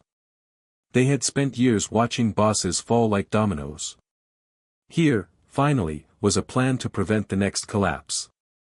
Over the next hours, Luciano outlined the structure in detail. Each family would have autonomy, but major decisions, killings, expansions, business ventures, would pass through the commission. Disputes would be resolved through discussion. No family could declare war without commission approval. No man could be killed without consensus. By the time he finished, the room was quiet, not from fear, but from understanding. This was the future.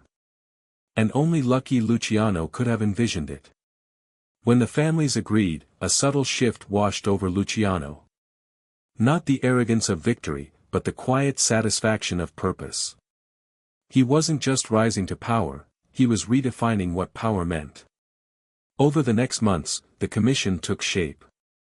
Meetings became routine. Families settled long-standing grudges. Territory lines were drawn with reason instead of rage. The Mafia was no longer an unpredictable storm, it was becoming a well-oiled machine. Luciano met regularly with the leaders, listening more than he spoke, shaping policies with the precision of a strategist. Under the Commission's guidance, the Mafia expanded nationwide. Profits soared. Violence decreased. Respect for Luciano grew, not because he demanded it, but because he earned it. Even men who once feared or distrusted him came to acknowledge something profound. Without Luciano's vision, they might all have died in a war that never needed to be fought. The Mafia wasn't merely surviving. It was evolving. And as the families settled into this new era of cooperation, they couldn't help but feel that they were witnessing the rise of something larger than any single man or family. They were witnessing the birth of an empire built not on domination, but on structure. And at its center, with steady hands shaping its foundation, stood lucky Luciano, the quiet architect who understood that the future of the underworld belonged not to kings, but to those wise enough to share the throne. The creation of the commission had brought order to a world once defined by chaos, but lucky Luciano knew that structure alone wasn't enough. If the Mafia was going to thrive, not just survive, it needed more than peace. It needed money. Real money. Steady money. Business money. And for that, he leaned more heavily than ever on one of the sharpest minds he had ever encountered, Meyer Lansky. Their friendship, forged in the rough streets of their youth, had matured into one of the most powerful partnerships in criminal history. Now, with the war over and the old bosses gone, the two men found themselves standing at the crossroads of a new underworld, one they intended to shape with intelligence rather than brutality. If Luciano was the architect who designed the structure, Lansky was the engineer who filled it with purpose. Where others saw danger, Lansky saw opportunity. Where others saw rivalry, he saw potential allies. And where others still clung to the chaotic methods of the past, he saw the chance to build a criminal economy that operated with the same sophistication as any corporation on Wall Street. Luciano respected him deeply for that. Not because Lansky was loud or forceful, he wasn't, but because he was precise. Quiet. Analytical. He could sit in a smoke-filled room watching a dice game for 10 minutes and then tell you exactly how much money each man would win or lose by the end of the night. He could look at a ledger from a bootlegging operation and predict the next month's profits with uncanny accuracy. To Luciano, this was a kind of genius the underworld desperately needed. In the months following the commission's formation, the two men met frequently in quiet hotel suites, empty warehouses, dim bars after closing hours, and private backrooms where the lights were low and the conversations even lower.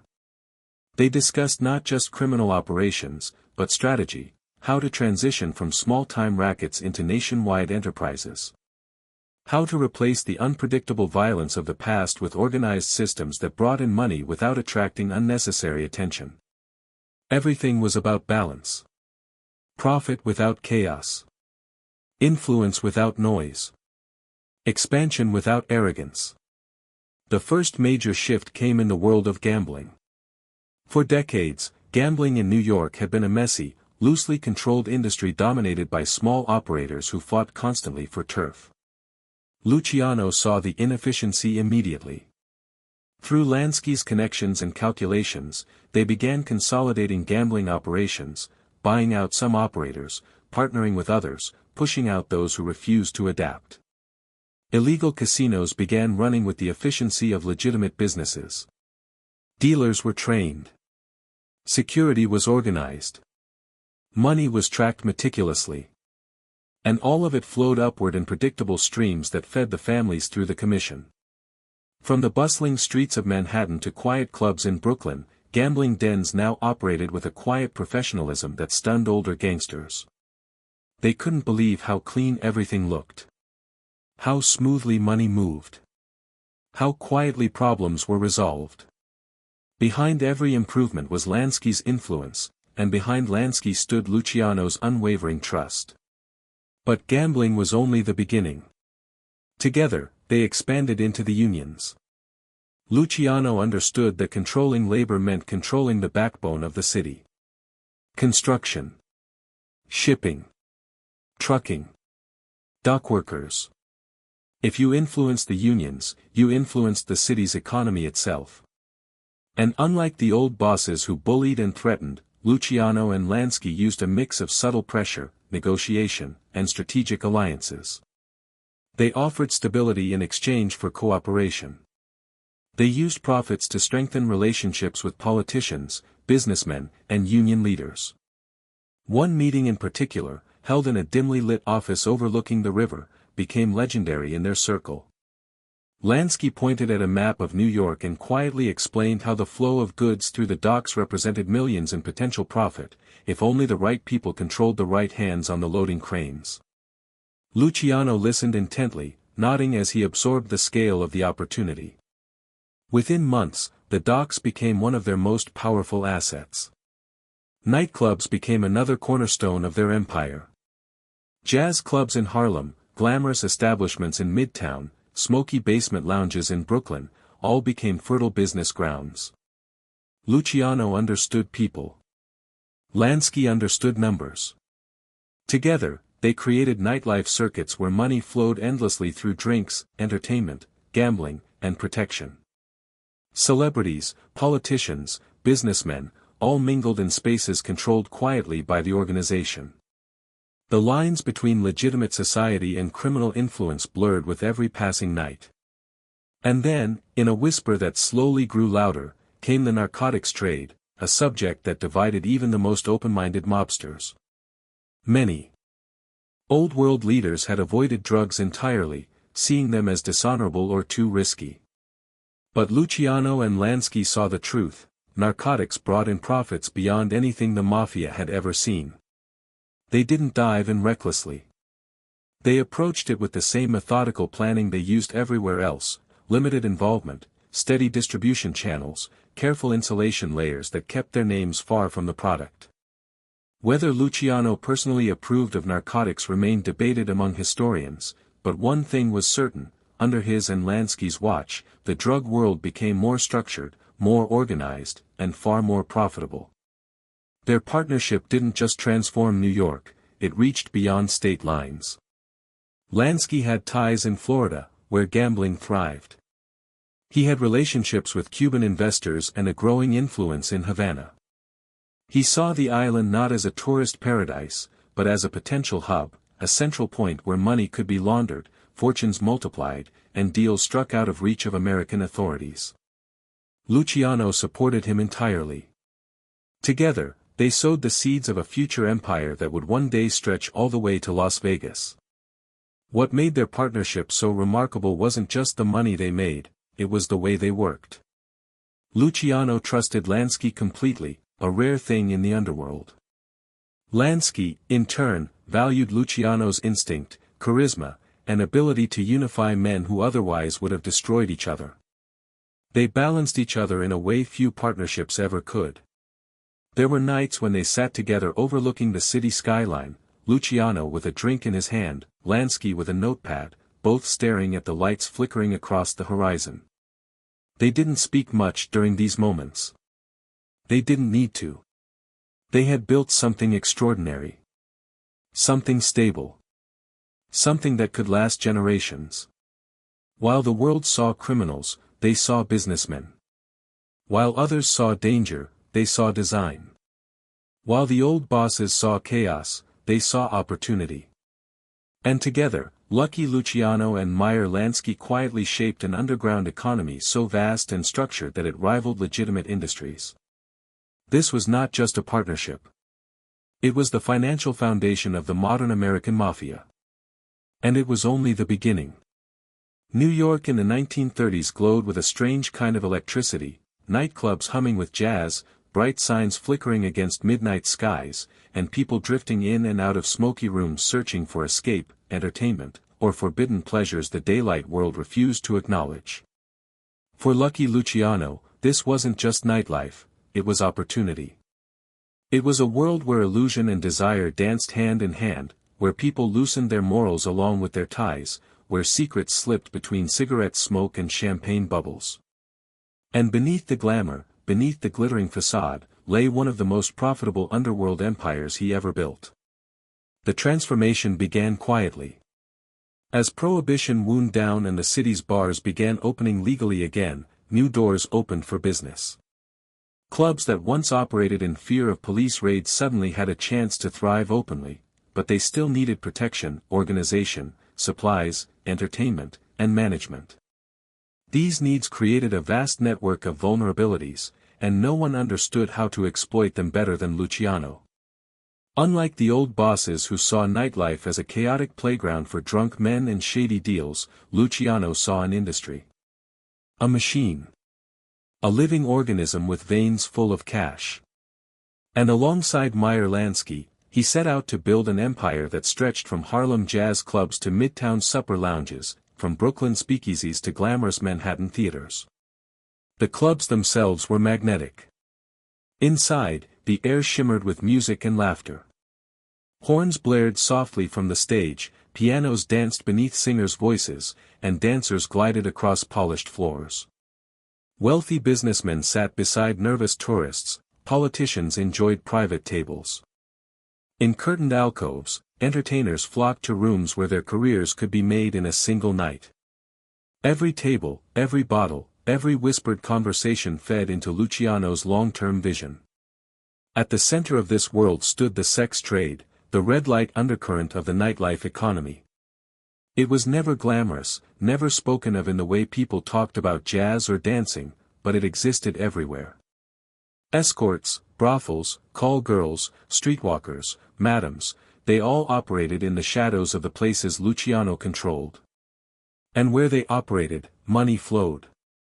To Luciano, prostitution wasn't just a vice, it was a system of supply and demand that, if organized, could be as profitable and structured as any business.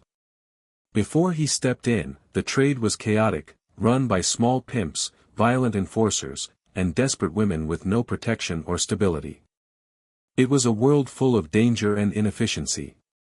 Luciano, ever the strategist, decided to change that. He and his associates created a network that functioned with chilling professionalism. Brothels were centralized. Prices were standardized. Women were moved discreetly between locations. Middlemen were removed.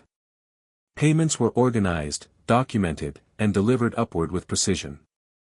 Pimps no longer operated independently, they followed rules. Enforcers no longer acted without oversight. It was a business, cold, calculated, and controlled.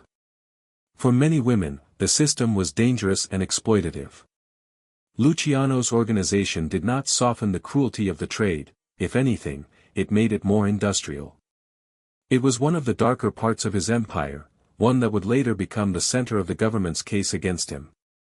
But at the time, inside the dim glow of New York's nightlife, few questioned who controlled the shadows as long as the money continued flowing. And it flowed endlessly. Nightclubs fed the brothels. Brothels fed the clubs. Politicians took bribes. Police officers took envelopes. Owners paid protection fees. Musicians earned small fortunes from packed rooms. Every bottle popped, every table filled, every whispered conversation in plush booths benefited Luciano. And because he had created a system rooted in structure, there were fewer fights, fewer raids, fewer uncontrolled flare-ups that attracted attention. It was, ironically, the most peaceful period the underworld had seen in decades. But behind the scenes, Luciano understood the fragility of this glamorous world. With prosperity came visibility. With visibility came risk. And with risk came government focus. Still, as long as things ran smoothly, he remained confident. The nightlife empire had become a symbol of efficiency, proof that organization and profit went hand in hand. Luciano loved walking into these clubs not as a ruler but as a silent presence. He rarely flaunted his power. Instead, he slipped in discreetly, always observing. He watched patrons laugh beneath chandeliers. He watched dancers move across the stage with hypnotic confidence. He watched his associates navigate rooms filled with smoke and secrets. Everything told him the same thing. He had succeeded in creating a machine far more sophisticated than the old bosses could have imagined. But the glamour hid vulnerability. Because the same empire that brought him unprecedented wealth and influence also brought him attention. Too much attention. Newspapers whispered about the mysterious figure who controlled New York's nightlife. Police officers muttered his name in precincts. Politicians tried, and failed, to distance themselves from him. And most dangerously of all, prosecutors began piecing together clues that the prostitution network was not random chaos but an organized, hierarchical system. The man leading that charge was a young, relentless district attorney named Thomas Dewey. Dewey was meticulous, ambitious, intolerant of corruption. And he had set his sights on Luciano's empire with an intensity that could not be ignored. Meanwhile, Luciano continued expanding, unaware, or unwilling to admit, that he was stepping deeper into a spotlight that could no longer be dimmed. The clubs grew flashier. The profits grew larger. The influence spread further. He and Lansky discussed expansion into New Jersey, Florida, even Cuba. They attended parties where the city's elite shook their hands and toasted their success. But beneath the champagne bubbles and the glittering lights, a storm was forming. Luciano's empire, beautiful, structured, and efficient, had reached its peak. And peaks, no matter how high, were always followed by a descent. Section by section, nightclub by nightclub, prophet by prophet, Luciano had built a kingdom of pleasure and temptation. And yet, in those very pleasures lay the seeds of his downfall. What he didn't know, what he couldn't know, was that the walls were already closing in. Thomas Dewey was watching. And he was about to make his move. The underworld of New York had grown almost comfortable under Luciano's structured leadership, at least as comfortable as a criminal empire could be. Money flowed more smoothly than it ever had before. Families no longer wasted soldiers and resources on pointless feuds. Nightclubs thrived, bootlegging routes remained profitable despite Prohibition's end, and the Commission kept peace like a silent overseer. But beneath that calm surface, a problem was brewing, one so volatile, so unpredictable, that it threatened to undo everything Luciano had built. That problem was Dutch Schultz. Schultz, real name Arthur Flegenheimer, was a man as dangerous as he was unstable. A man of contrasts. Brilliant in business, reckless in temperament. Wealthy from speakeasies and numbers rackets, yet constantly embroiled in wars of his own making. His temper was like a lit fuse, sizzling dangerously close to the dynamite of his own ambition. For years, the Commission tolerated him because he made money. A lot of money. But by 1935, the balance between profit and danger had shifted, and Schultz had become a liability. His empire was under attack, not from rival gangs, but from the law. And not just any lawman. From Thomas E. Dewey. Dewey, smart, relentless, incorruptible, had risen quickly through the justice system. He hated organized crime with a passion sharpened by discipline and belief in justice. He had already made headlines for pursuing bootleggers and racketeers, but now he had his sights set on something bigger. He wanted a trophy. Someone whose fall would echo across the nation. Someone whose conviction would prove that organized crime was not untouchable. And the man he chose was Dutch Schultz. Schultz panicked. Dewey's campaign was aggressive, public, and humiliating. Indictments came from every direction. Raids increased. Prosecutors dug into every corner of his empire, flipping minor criminals into informants. Schultz's anger grew dangerously heavy. He ranted in smoky bars. He slammed fists onto tables. He stormed into meetings complaining that Dewey was ruining his life. But then came the moment when panic overshadowed reason. Schultz announced that he wanted Dewey dead. Not metaphorically. Not strategically. Literally. He wanted to assassinate the prosecutor. In the underworld, such a decision wasn't merely reckless, it was suicidal. Killing a prosecutor of Dewey's stature meant unprecedented retaliation from the U.S. government. A hit like that would ignite a law enforcement crackdown unlike anything the Mafia had ever seen. It would drag every family, every leader, every operation into a firestorm they couldn't possibly control. And Luciano knew it. He understood that Schultz was not simply risking his own empire, he was risking everyone's. The Commission called a meeting. The room felt colder than usual, lit only by a few dim lamps and cigarette embers glowing in the dark. Leaders from multiple families gathered around the table. Tension hung in the air like smoke. Schultz stood at the center, ranting loudly, waving his hands, demanding that the Commission approve the murder. But the Commission did not exist to indulge chaotic impulses. It existed to prevent them. Luciano watched him carefully, arms folded, mind sharp, face expressionless. He listened to Schultz's tirade with a calm patience that only made Schultz angrier. But inside, Luciano was calculating. Observing. Understanding that this moment would define the future of the Mafia. Schultz shouted, pacing the room. "If we don't kill him, he'll put every one of us in jail," he barked. "Dewey is not stopping. He won't rest until he buries me." Luciano's voice, when he finally spoke, was calm, so calm that it cut through Schultz's rage like a blade through water. "Dutch," he said quietly, "we can handle Dewey. But we can't handle the whole government if you flush their golden boy down the drain." Schultz turned sharply, eyes blazing. "So what? We let him destroy me?" "If we kill him," Luciano replied, "he destroys all of us." Around the table, men nodded slowly. Calm reason was winning.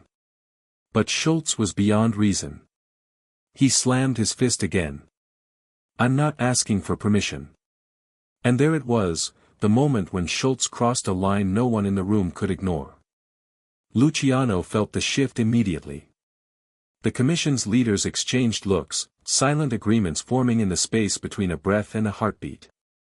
They weren't going to let Schultz take them down with him. They couldn't. Not after everything Luciano had done to build stability. It was Lansky who leaned forward, hands clasped, and delivered the final verdict in a soft but steady voice: "If we don't stop Dutch now, we'll lose everything." And so the decision was made. Not by rage. Not by ambition. Not for revenge. But for preservation. For the survival of the system. Luciano didn't relish what had to be done. Schultz wasn't a friend, but he wasn't an enemy either, not in the personal sense. The problem wasn't Schultz's existence. It was his recklessness. His unpredictability. His refusal to understand that the world had changed. And so, a quiet message was sent to the men who handled the work that required no names and no signatures. Men who didn't ask questions. Men who acted with cold efficiency when the commission needed an unavoidable problem removed. The hit was carried out in a Newark restaurant. Schultz was ambushed in the restroom, bullets tearing through his body. He fell to the ground, bleeding heavily but somehow not dead. Doctors operated for hours, but his wounds were too severe. He survived long enough to mutter delirious ramblings that reporters published as if they were clues to hidden secrets. Then he died, taking his chaos with him. When news of Schultz's death reached the commission, Luciano didn't celebrate. He simply nodded, as if acknowledging a burden lifted. They had prevented catastrophe. They had averted a war with the government. They had preserved the fragile peace of the underworld. But the moment left a mark on Luciano. He understood more clearly than ever that his empire was not invincible. Threats didn't always come from rivals or law enforcement. Sometimes, the greatest danger came from within, men who couldn't see beyond their own fear. Dutch Schultz had been one such man. And yet, unbeknownst to Luciano, another even more dangerous threat was already watching him from the shadows. Thomas Dewey. Schultz's fixation on Dewey had created an unexpected consequence. The prosecutor now had the commission's attention. He had become too famous, too important, too threatening to ignore. And as Dewey buried Schultz, he turned his gaze toward the man he believed was the true architect of organized crime in America. His name was Lucky Luciano. And Dewey was coming for him next. The fall of Dutch Schultz should have brought Luciano a sense of relief, a dangerous man removed, a reckless threat neutralized, the commission's stability preserved.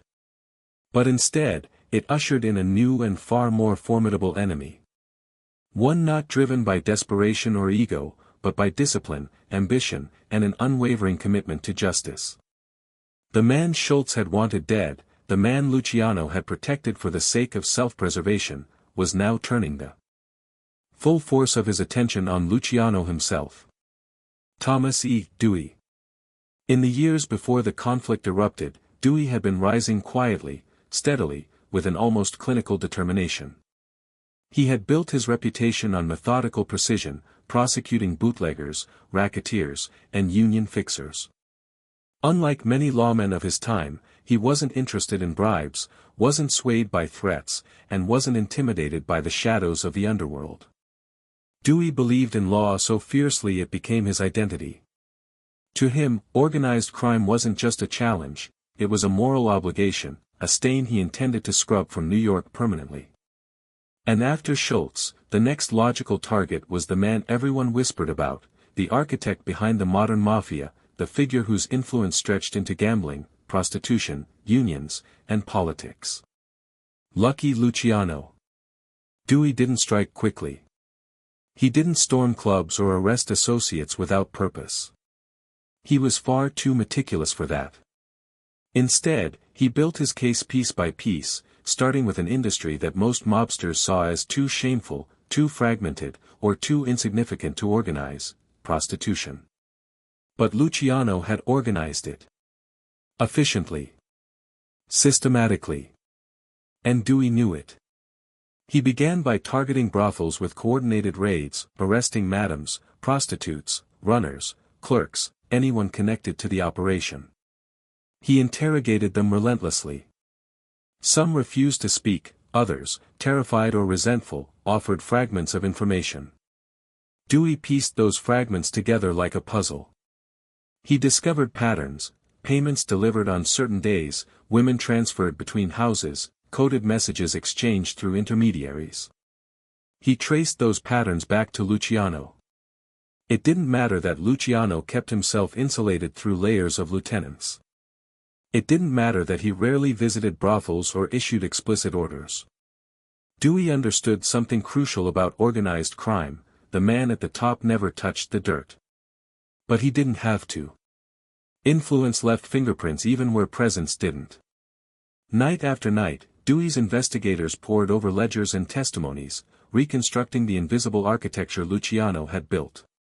He interviewed women who knew the names of mid-level operators. He interrogated pimps who had once bragged about connections to the big boss. Slowly, he built a narrative that prosecutors would use as a weapon, one designed to break through Luciano's careful layers of protection. While Dewey worked, Luciano remained outwardly calm. He continued moving through nightclubs and commission meetings with his usual confidence. But inside, he felt something he rarely experienced: unease. Dewey wasn't like the other prosecutors who could be bribed or threatened. He was persistent, precise, and dangerously patient. Luciano's closest allies warned him. Lansky urged caution. Costello advised laying low. Even some of the commission members suggested pulling back from high-profile operations. But Luciano, true to his nature, refused to show fear. To retreat, even strategically, felt like acknowledging weakness, something he had never allowed himself to display. In early 1936, Dewey made his move. On the morning of April 1, a day Luciano would later recall with bitterness, detectives stormed into the hotel where he was staying in Hot Springs, Arkansas. They found him sleepy but composed, sitting in bed in silk pajamas, as if expecting them all along. He was arrested without resistance and extradited back to New York. Reporters swarmed. Flashbulbs popped. Headlines exploded across newspapers: Lucky Luciano arrested, New York's underworld kingpin caught.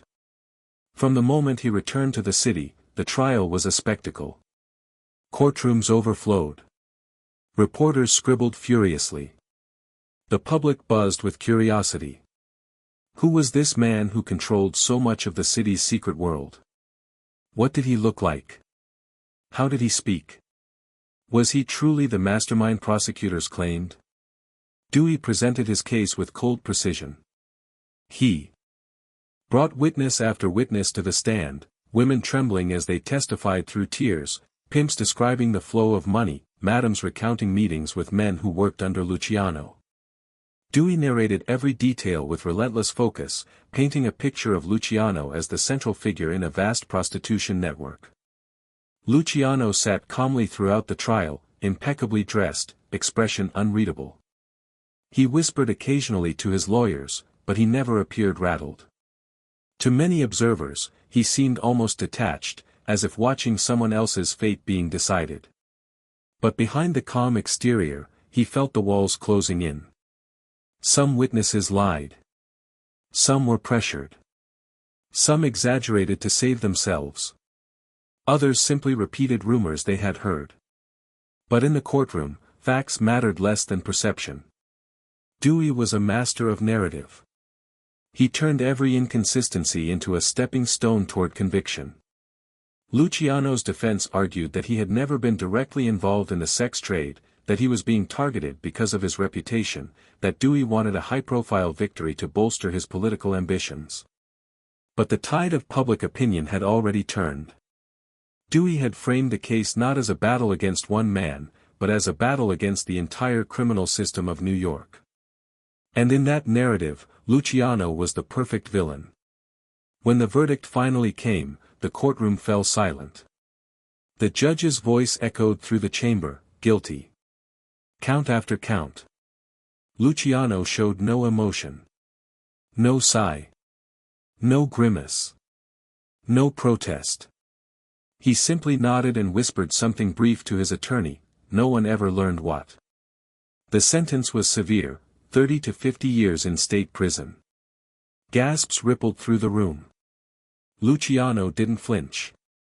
But inside, a cold realization settled over him. This was not just a conviction. It was the end of his reign. As guards led him away in handcuffs, reporters shouted questions. Flashbulbs flashed like lightning. Crowds pushed forward for a glimpse of the man who had once controlled the city's criminal heartbeat. And though he walked with the same confident stride he always had, Luciano knew the truth. The world he had built, carefully, strategically, brilliantly, was slipping beyond his reach. The commission would go on. But he would not be leading it from the streets. Now, imprisoned behind stone walls and steel bars, he would face a new challenge, staying alive, staying relevant, and somehow staying connected to the empire he had created. The era of Lucky Luciano was not over. But it was about to enter its darkest chapter. The gates of Clinton Correctional Facility clanged shut behind him with a metallic finality, the echo stretching far down the long concrete corridor like the end of a chapter he had never imagined would close so abruptly. Lucky Luciano, once the man who moved through New York's nightlife like a silent monarch, now found himself stripped of his tailored suits, his private tables, his luxury suites, and the soft glow of power that had once followed him everywhere. In their place, a gray uniform, a hard cot, and a world reduced to stone, steel, and routine.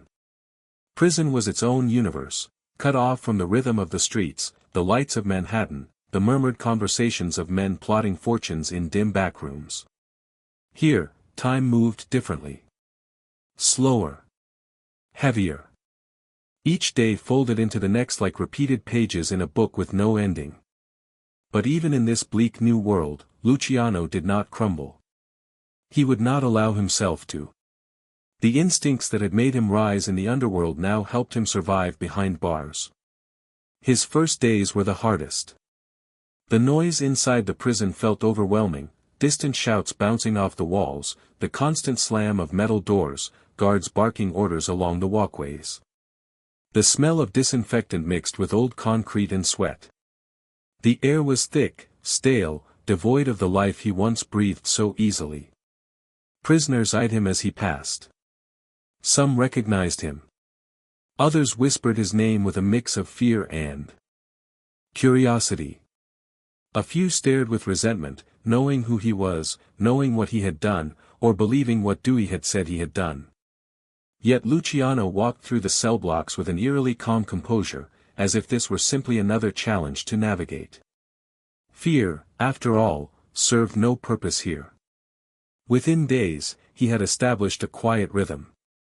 He rose early, often before the official wake-up call. He washed his face in the cold sink, dressed, and prepared for another day of sameness.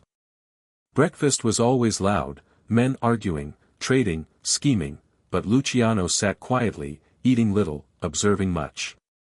In prison, as in the streets, he understood that listening was more valuable than talking. The guards watched him too. Some treated him with disdain, viewing him as nothing more than a criminal who finally got what he deserved. Others approached with caution, aware of his reputation, aware that even behind bars, Luciano had influence. The warden kept a closer eye on him than any other inmate, worried that his presence alone could disrupt the delicate balance of prison order. It didn't take long before Luciano was placed under extra supervision, though he never gave them a reason to fear him. His days were structured around labor. He worked in the laundry at first, hot, humid, monotonous. Rows of machines clattered endlessly as he folded and sorted uniforms. The work was tedious, but Luciano treated it with pragmatic patience. Complaining wouldn't free him. Resisting would only make things worse. So he endured, watching, learning, waiting.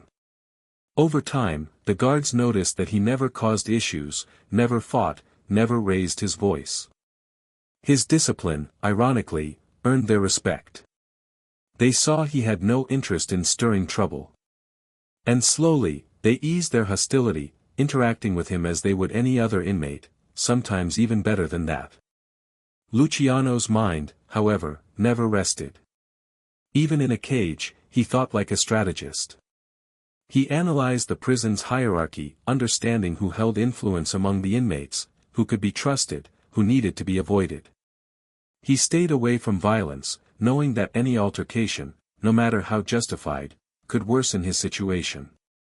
Instead, he relied on his calmness, his intelligence, and his quiet reputation to navigate conflicts before they escalated. Nights were the hardest. After the final headcount, when the lights dimmed and silence pressed heavily against the bars, Luciano often lay awake, staring at the ceiling. Memories surfaced, walking through Times Square at midnight, sipping a drink in a private booth, hearing Lansky's voice crisp with excitement as they discussed plans for Havana or Miami. But what invaded his thoughts most were not the glamorous memories of the empire he'd built. It was the subtle choices that led him here. The compromises. The secrets. The shadows that had once obeyed him now pressed against him with cold finality. But he refused to let regret consume him. Instead, he used these quiet hours to reflect, to consider the future, to think about what influence he could maintain even from behind bars. The commission still existed. His allies still operated. He was not forgotten. And as long as others remembered him, he was not powerless. Indeed, the outside world did not forget. Letters arrived, coded, careful. Messages slipped through legal visits. Friends checked in. Associates maintained contact. Even behind stone walls, Luciano's voice still carried weight. He learned to manage operations indirectly, using intermediaries who visited as friends or relatives. He never gave explicit orders, he wasn't foolish enough for that. But a single nod, a subtle phrase, a carefully crafted suggestion was often enough for trusted men to understand his meaning. In this way, Luciano preserved his influence far longer than anyone expected. But prison also changed him. Slowly, subtly, profoundly. For the first time in years, he was forced into a life devoid of luxury, distraction, and constant motion. He was forced to sit with his thoughts. Forced to consider who he had become, not as a boss, not as a strategist, but as a man. Some evenings, he stood at the narrow window in his cell, watching the sun drop behind the treetops, casting long shadows across the yard. The colors softened the harsh lines of the walls, and for a brief moment, he felt almost peaceful. Other inmates yelled, cursed, argued, but Luciano seemed to drift into a quiet internal world. He thought about Sicily, the town he barely remembered. He thought about his childhood, his parents, the scent of cooked bread and worn wooden doorways. He thought about the boy he had once been before the city shaped him into something else. He never spoke of these reflections to anyone. The underworld had no patience for vulnerability. But inside, in the solitude of prison, he allowed himself brief moments of humanity. And yet, the criminal world never truly left him. News filtered in, of deals made, conflicts settled, shifts in power among the families. Sometimes, his advice was requested. Sometimes, decisions were made without him. And with each passing month, he understood more clearly that time was beginning to drift away from him like smoke dissipating in a quiet room. Still, Luciano remained alert, aware, intelligent. He exercised daily, refusing to let his body weaken. He read newspapers to stay informed. He listened to the radio when permitted, studying political trends, watching the world change from a distance. Europe's tensions were rising. Rumors of conflict spread like distant thunder. The world was moving toward a storm unlike any the underworld had ever seen. Luciano sensed that in chaos, opportunities always emerged. And he was right. Because one day, unexpected, strange, and faintly unbelievable, a message reached him from outside. A message that promised not freedom, but something close to it. Something that would place him at the center of a secret deal, a wartime necessity, a collaboration no one could have imagined. His story behind bars had reached its quiet middle. But the world beyond those walls was waking up. And soon, an event far larger than the Mafia itself would pull lucky Luciano back into the shadows of influence, this time, in service of the United States government itself. The message reached him on an ordinary afternoon, buried beneath the monotony of prison sounds, the clanging of metal doors, the low murmur of inmates shuffling through corridors, the sharp whistle of a guard calling for order. It arrived in a way that didn't match the world Luciano had grown accustomed to, quiet, respectful, and coded with a significance he sensed even before reading it. It came through a lawyer who spoke in measured tones and carried a seriousness that told Luciano immediately that this wasn't a routine check-in from the outside. This was something different. Something important. Something that carried the faint scent of opportunity. The United States was at war. Not in the back-alley sense of hitmen and territories, but in the global, devastating form of World War II. Newspapers screamed headlines about German submarines prowling the Atlantic, sinking ships with brutal efficiency. Supplies vanished beneath the waves. Sailors died in oil-slicked waters. And perhaps most alarming of all were whispers, fearful, unconfirmed whispers, that Axis agents were sabotaging American docks, planting spies among stevedores, exploiting the chaos of wartime to cripple the New York harbor. The U.S. Navy was desperate. They needed control. They needed intelligence. They needed influence where no official authority could reach. They needed the Mafia. And in the world of the American underworld, there was only one man whose name commanded enough respect, and enough fear, to unify the criminal networks that controlled the docks, Charles "Lucky" Luciano. For weeks leading up to the request, naval intelligence officers had been quietly investigating mob influence along the waterfront. They knew the Mafia ran the unions.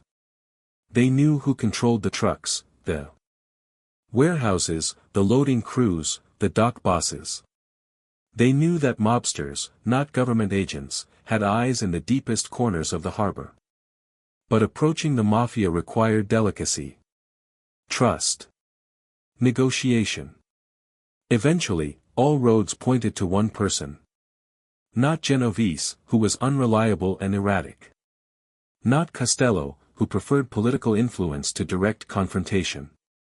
Not Lansky, who was brilliant with money but lacked the necessary street authority. The only man who could command loyalty across every major syndicate, Italian, Jewish, Irish, sat in a prison cell upstate. And so the government came to him. They didn't open with flattery. They didn't pretend to admire his reputation. But they spoke with clarity. The docks were vulnerable, the war effort was at risk, and America needed cooperation from men who understood the waterfront better than any admiral. They needed information on potential saboteurs, on suspicious workers, on foreign agents trying to blend into the chaos of wartime labor. Luciano listened in silence. The irony was almost poetic.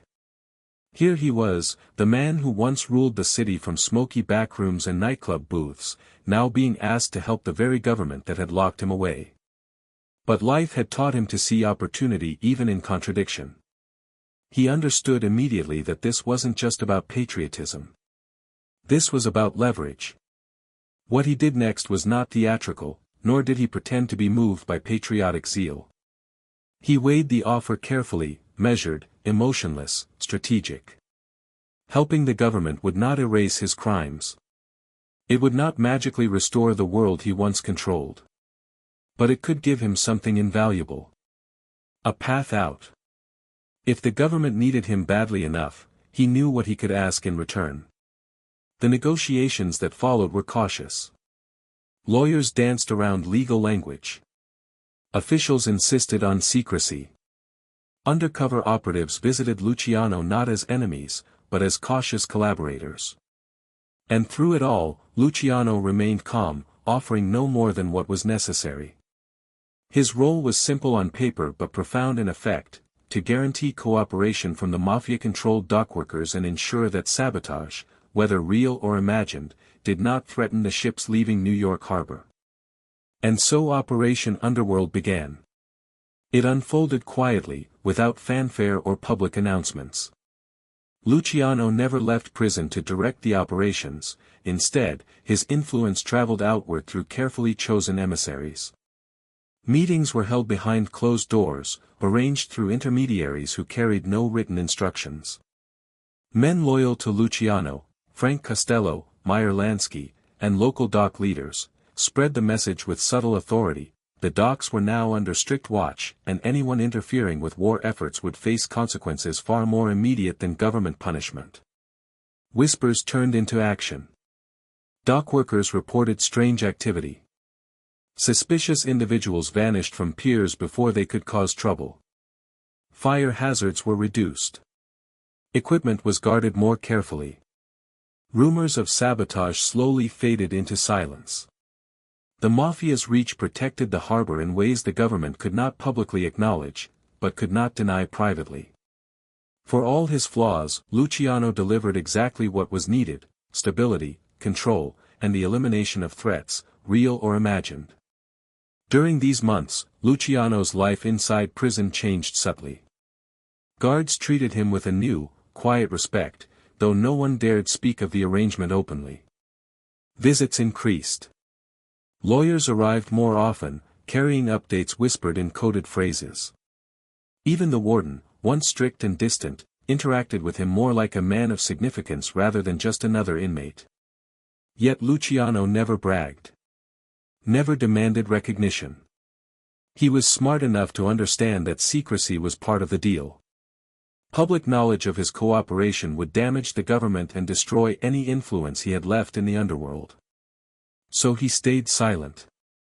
Observant. Patient. The war progressed. Ships continued to sail. The docks remained safe. And eventually, the government could no longer ignore the effectiveness of the Underworld alliance. In early 1946, after years of quiet cooperation, the governor of New York made the decision that would alter Luciano's fate forever: his sentence would be commuted. Not erased, not forgiven, commuted. And with that commutation came a condition that Luciano had anticipated from the beginning. He would be released from prison. But he would be deported. Forever. The news came to him in a simple, straightforward message. No ceremony. No dramatic moment. Just a quiet acknowledgement: he had served the nation, and now the nation would set him free, to leave its soil permanently. When he finally stepped out of the prison gates for the last time, he paused, not out of regret, but reflection. The world he once ruled had changed. The empire he built had evolved without him. But he was alive. He was free. And the next chapter of his life, exile, memory, reinvention, was waiting across the ocean. Operation Underworld had accomplished more than anyone expected. It had helped the U.S. win a battle in a global war. It had reshaped the perception of organized crime. And it had given lucky Luciano the one thing he had lost years earlier: a second chance. The voyage back to Italy felt strangely unreal to Luciano, a quiet, steady crossing over waters that shimmered beneath muted skies. He stood often at the deck rail, coat pulled close, breathing in the salt air as if trying to steady himself between two worlds. America, with all its noise, power, danger, and opportunity, was now behind him. Ahead lay Italy, the land of his birth but not the land of his life. He felt both free and exiled, liberated yet untethered, as though the ocean carried not just his body but the weight of everything he had built.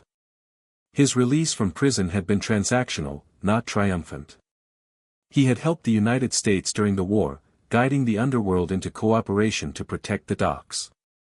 He had earned their favor, enough for freedom, but not enough for return. So the very nation he aided had pushed him away, sealing his future with a quiet stipulation: he could never step foot on American soil again.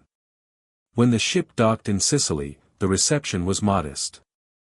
A handful of officials processed his paperwork without ceremony. They knew his name, of course, but to them he wasn't a legend. He wasn't a kingmaker or a crime architect. He was simply a deportee, a man sent back to a country he barely remembered. The streets of his childhood village, Lurker of Fritti, felt frozen in time: narrow stone lanes, old wooden doors, the scent of cooking drifting from open windows. Curious locals watched him pass. Some whispered his name with awe, others with caution, unsure whether to greet him as a returning son or avoid him as a symbol of something dark and foreign. But Sicily moved too slowly for a man who had lived his entire adult life in the electric pulse of New York. Within weeks, Luciano felt confined by its quiet rhythms, its traditions, its heavy stillness. Italy was his homeland, but New York had been his universe. Seeking something closer to the life he knew, he relocated to Naples. There, the energy felt more familiar. The streets bustled with fishermen, vendors, musicians, and soldiers. The harbor shimmered with constant activity. Street markets filled the air with sounds of bargaining and laughter. Naples was loud, colorful, and unpredictable, closer, at least, to the world he understood. Luciano settled into a modest apartment overlooking the water. It was comfortable, though nowhere near the luxury he had once enjoyed. His days became a blend of slow walks along the waterfront, quiet meals in small restaurants, and long evenings gazing from his balcony as the city hummed beneath him. But he never truly disappeared from the underworld. Visitors came, some old friends, others young men hoping to hear his wisdom. They brought news of New York, Chicago, Havana. They spoke of new ventures, new bosses, new tensions. Though he no longer issued orders, Luciano's opinion still mattered. A quiet word from him could influence decisions thousands of miles away. Yet as time passed, he felt the distance more sharply. The commission still operated, but without him. His protégés had grown into leaders in their own right. His empire had expanded, reshaped, evolved, proof that the system he built was stronger than any single man. And in that surprising stability, Luciano found both pride and melancholy. He had created something lasting, but it had outgrown him. In Naples, he experienced something he had never allowed himself before: reflection. The city's slower pace, the absence of constant danger, and the long stretches of quiet gave him space to think. He thought about his childhood, about the streets of Manhattan where he had first learned survival, about the choices that carved his path. He didn't dwell in regret, but in honesty. For the first time in decades, he saw himself not as a legend, but as a man shaped by circumstance and ambition. Italy had become his cage, but also his sanctuary. He walked the waterfront often, hands clasped behind his back, the sea breeze tugging at his shirt. And sometimes, when the sunlight struck the bay just right, he closed his eyes and let the memories rise: New York skyline, the thrum of jazz clubs, the laughter of friends now long gone. Exile had taken much from him. But it had given him one thing he never had before: time, quiet, steady, and entirely his own. Luciano's return to the underworld began quietly, like a distant echo calling him from across the sea. Word reached him in Naples through trusted channels: Havana wanted him. Cuba had become a thriving empire of casinos, nightclubs, and political alliances, an empire shaped largely by Meyer Lansky's vision. For years, Lansky had described Cuba as the next chapter of organized crime, a place where luxury and opportunity flowed as freely as rum. When Luciano arrived, Havana greeted him with warm breezes, glowing lights, and the rhythmic pulse of nightlife drifting through the streets. The Havana Conference soon followed, one of the largest mafia gatherings in history.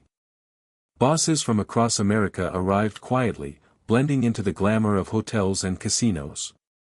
Officially, they were businessmen on vacation. Secretly, they were there to discuss expansion, profits, narcotics routes, and the future of the commission. Luciano didn't lead the meetings, but his presence alone commanded respect. Younger bosses approached him with awe, while older ones nodded with deep acknowledgement of the architect who had once shaped their world. Yet as he listened, he sensed the passage of time. The world had changed. New faces, new alliances, new priorities, the empire he built was growing without him. Then came the sudden blow, American pressure on the Cuban government. When officials discovered Luciano was in Havana, they demanded his removal.